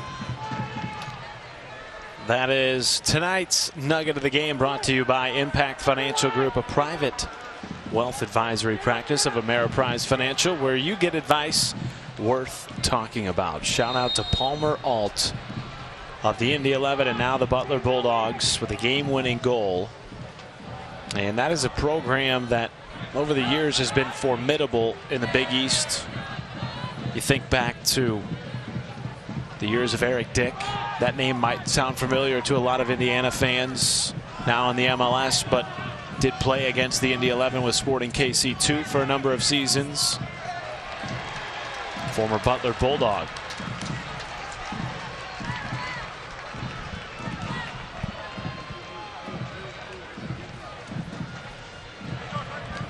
It's amazing how quickly this game has gone. We haven't had tons of consistent flow. It's been stops and starts of rhythm for both sides, and yet here we are 81 minutes in, and Indy 11 still on top 1-0. And the interesting thing about it too is the different flavors this game has had. Yeah. I mean, it's gone from tilted one way to fairly even to now tilted the other side. And Indy keeps it as Ingram went to the turf. It was, if you're just joining us, all San Antonio for much of the first half. Not in terms of goal scoring, of course, as the clean sheet is still alive for Indy, but possession, pressure in the offensive third, and yet Indy now has flipped the script with a 1-goal lead here in the second half. And you can see both teams, you read the body language, you read the way they're playing. Both of them realize where we're at in this moment and how much time is left on the clock, because if you're San Antonio, this is not just a loss. This is one of those ones where you got to say, hey, this is a team that struggled to win games over 2 months and score goals, and they take us down. Yeah. And then if you're Indy, you're looking at this clock and you're saying, hey, we just got to keep it together for a little bit here. And this is a massive win for the organization. Huge to take down the top team in the Western Conference. And Indy has not won since June the 4th. I believe that was Rebellon, and he is down as play continues. What a tackle. It was Rebellon. And Timmer pops up. Maybe one more sub of the night for Indy. There is Jared Timmer. Left off the starting 11 for the first time tonight in 2022. The interesting thing, you talk about broadcasters jinx. I was thinking it, I didn't say it, but I was thinking, Rebellon has looked as solid and as efficient of a player tonight as he did before his injury early in the season. It's been a long road for him to work himself back. And, you look at that ball that just missed the post on that shot from 25. You look at some of the interplay in the midfield. You look at this tackle. His game is dialed in tonight. He pops back up. Timmer does have the kit on. Doing a little knee hugs. Got to give him some love. He's a Butler Bulldog. You guys are everywhere. Taking over. You are. You are. You look, you got Butler Bulldog running the Boston Celtics. The paw guy too. Don't forget that. That's true. Yeah. We share him. We do. We share him. Gladly. With the Zionsville Eagles as well. Anybody I think that's ever crossed paths with Brad Stevens is going to claim him. Zionsville will claim him. DePauw's going to claim him. Butler's going to claim him. Oh, no question. How could you not? Pure class. Don't miss a minute of the action in 2022, whether your club is on the road or at home. Catch nearly every second of USL Championship action on ESPN Plus, the home of USL, MLS, La Liga, the Bundesliga, UFC, and more. Sign up today at plus.espn.com.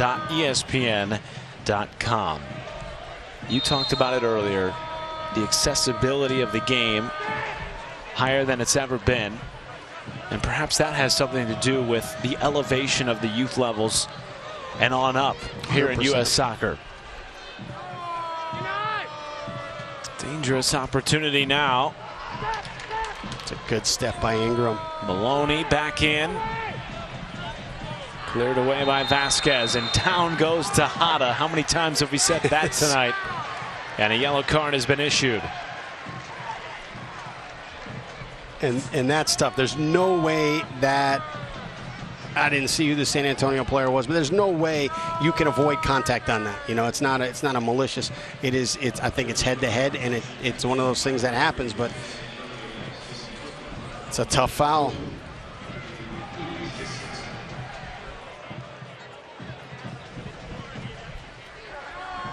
Here's another look at it. It was Muhammad Abu with the high boot, catching Tejada.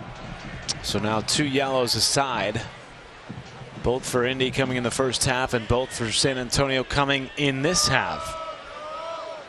And we might be looking at a half hour of time added on here. Don't say that. These guys right here on the bench, just pictured. They've been so close so many times over the last month and a half. 7 one-goal defeats, 5 of which by a count of 1-0.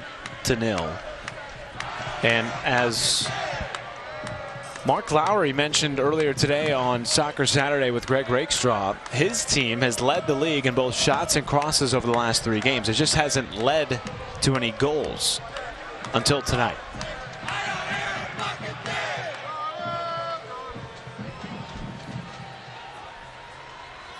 Well, the place you're in right now, you're looking at your leaders and you're hoping that somebody is talking out there and saying, hey, last week in Tulsa we were having a point.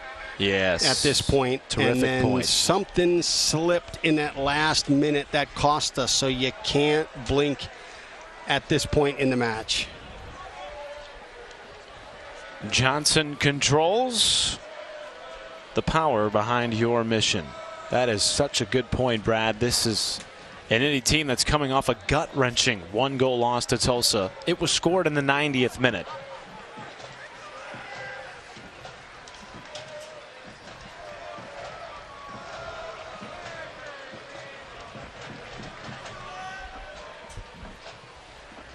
Okay, ready for your second trivia question? All right, lay it on. Okay, this San Antonio native, I think that means born in San Antonio. For the guy from San Antonio, wound up playing center for the Indiana Pacers. I'm already butchering the question. The Indiana Pacers wound up playing center for the Indiana Pacers for 12 years. Wow. It's a little tougher than the Broad Ripple IUPUI You gave me a softball. I did. I gave you one underhand. Giving me a little false confidence. Now I'm coming with, I gave you a changeup. Now I'm coming with the heater. Boom. High and tight. Huh? You're coming high and tight with the heat. Oh, yeah. Sending a message with this one. So Rodney Michael coming on for Juan Tejada. Concussion substitution. The kid just does not stop working.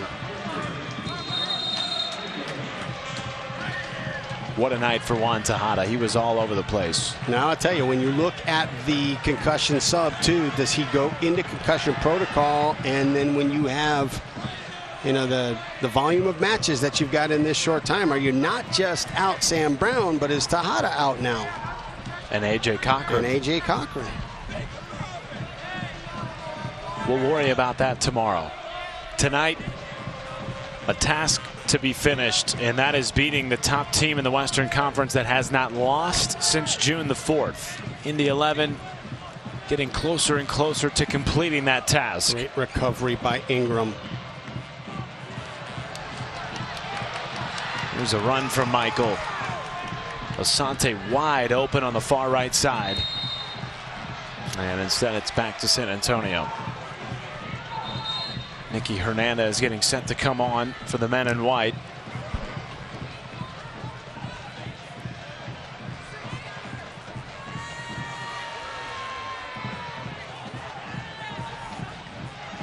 They get an extra substitution due to Indy's extra substitution due to the concussion protocol. 10 minutes of stoppage time. Holy smokes. I've never seen that before. I have not either. And, you know, great effort by PC. Just all over the place here in the second half, trying to see if he can't spark and create some lanes for the equalizer. And that's what tired legs brings. It's just, you know, little moments like that where the right idea pops into both players' head, but the ball's just misplayed.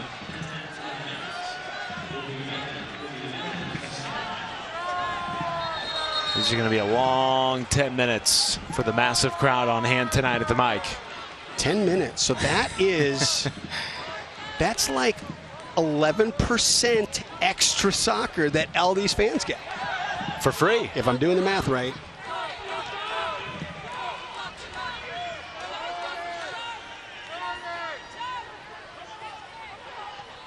Oh, what a turn. Milone. Kamiri keeps it in this offensive third.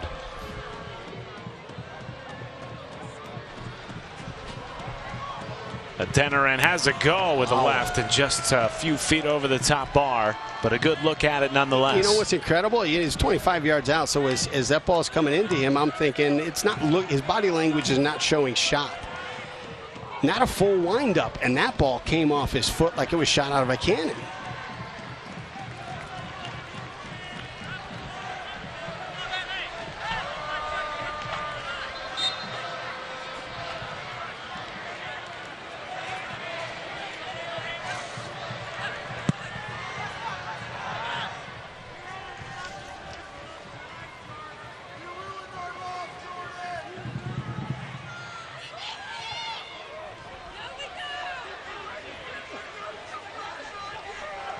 Oh, what a touch from Asante.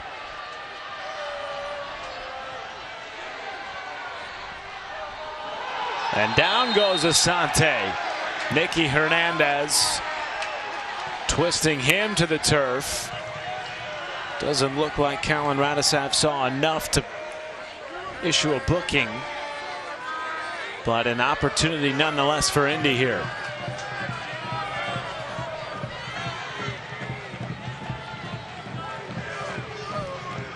And after a really, really difficult 2 months, to be able to get a second one, and even with 7 or so minutes left to play, to be able to put this game away would be a massive, massive moment for the 11.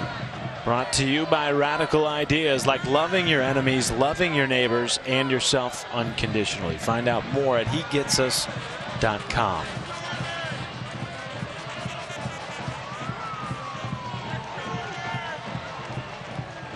Asante and McQueen.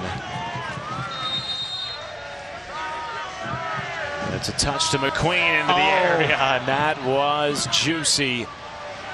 Indy can't capitalize, but enough to give Jordan Farr some thoughts. And now Bailoni running the break, and Hackshaw puts a quick end to that, punching it out of play.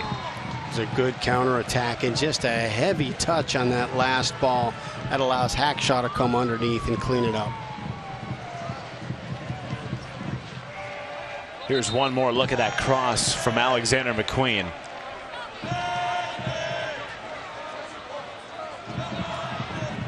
You got two guys right around the 6, and just hoping somebody's going to throw a body at it. You get a redirection of it.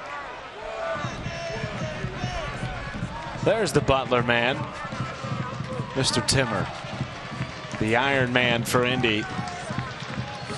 Just shy of 2,000 minutes played for the Indy 11, and tonight was his first night not in the starting lineup since the 2022 campaign kicked off. Ryan Rebellon will come off, and an excellent night for Rebellon as well. It was, and this is a great sub by Coach Lowry, because Rebellon here has emptied the tank out here. You're coming off of a little bit of an awkward landing, an injury over here. Get fresh legs in there and see out these last few minutes. 5 minutes remain in stoppage time.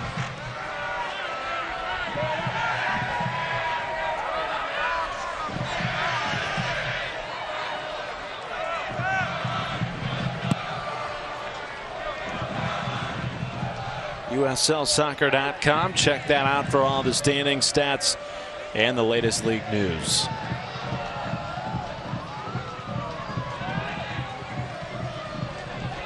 That's just a desperation ball, sending it forward into 4 Indy 11 defenders. Hernandez drawing the focus of 3 blue jerseys, and Indy 11 get it quickly back.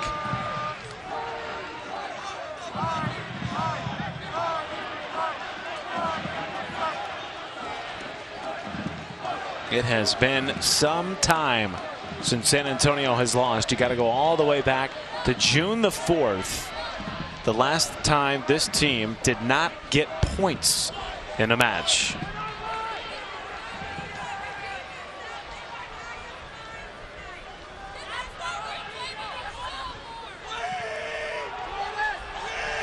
And some of those were heroic. There was a recent one, I don't know if it was against RGV. They scored in the dying moments of the game to make it 2-2. Now, certainly something special brewing in San Antonio this season. 18 wins, a club record. They're 57 points, second to most in club history, and still 9 matches to play after tonight. They are well within reach of a few USL records as well. A team that made it all the way to the Western Conference final last season. And they look like they are primed to get back at least to that point again this year. Still 3 minutes to play. San Antonio hunting, and there is Trilk off his line, diving to make the stop.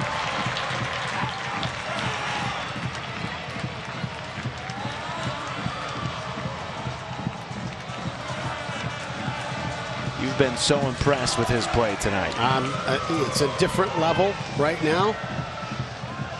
And the confidence that he's going to have off of this and building off of this.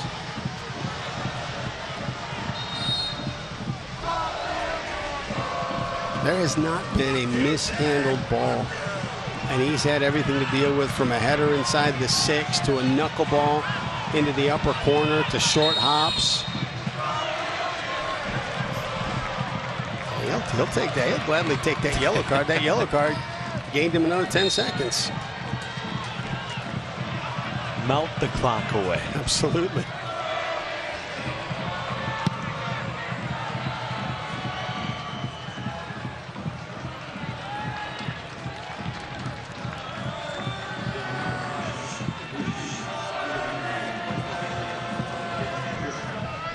Backyard Battalion have had lots to cheer about tonight. They've been waiting for this. Team has been on the road for the last 3 weeks. And they have played some really close, heartbreaking matches. Well, you look last week, 18 shots they unloaded on Tulsa, and you come away with nothing. Austin Warmel stands on his head and just turns everything away. So the performance in these last 190 minutes now, has been great. It's what you're asking for as a coaching staff.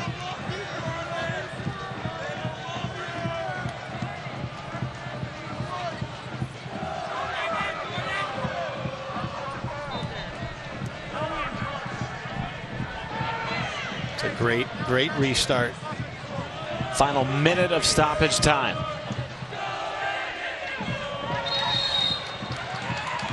Indy. And do you throw the kitchen sink in Jordan Farr and everything forward? He's coming up, but not quite into the attack. Indy now just seconds away from its first win since June the 4th. And a major upset over the top team in the Western Conference.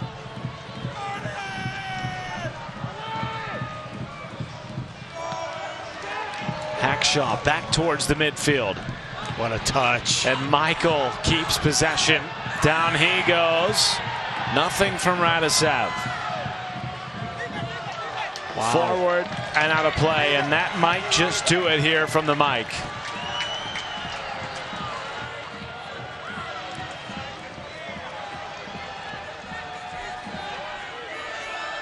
Trilk motioning to Radicev to check his watch. There is the final whistle.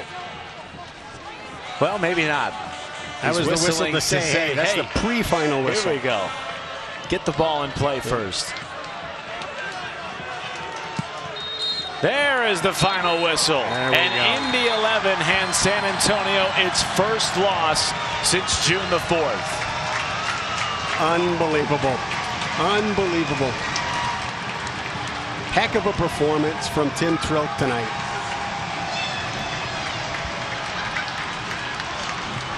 Andy Swift, the goalkeeper coach, going out there to recognize that performance and that moment. It's not a coming out party because everybody knows he can play. But the pieces finally got put together.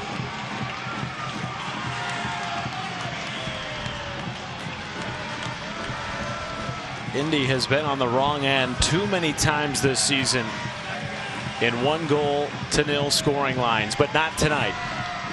And the head man Mark Lowry said this morning, look, objectively our team is right there. The stats are there, the effort is there, we've played good soccer. We just haven't gotten the result tonight. They get it. And that's one of the things that you look at the statistics. It's 41% shots on goal for San Antonio. It's 41%. This is through the course of the season for Indy 11. The difference is the volume of shots that San Antonio takes. Indy win it 1-0, taking down San Antonio, the top team in the Western Conference.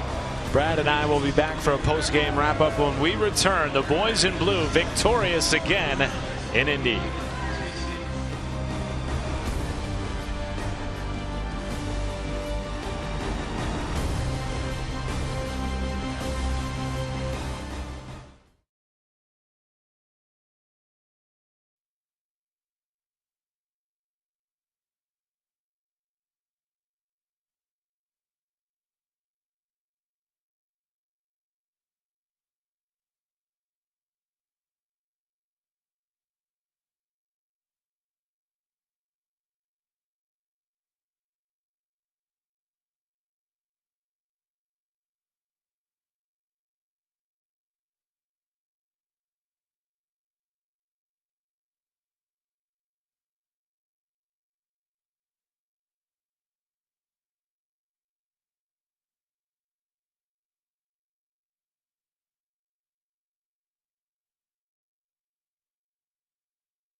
This USL Championship match is brought to you by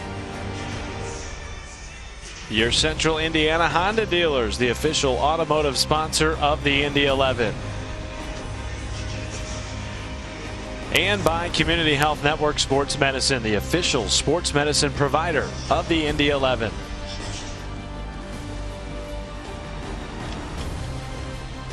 Back one final time from downtown Indianapolis. The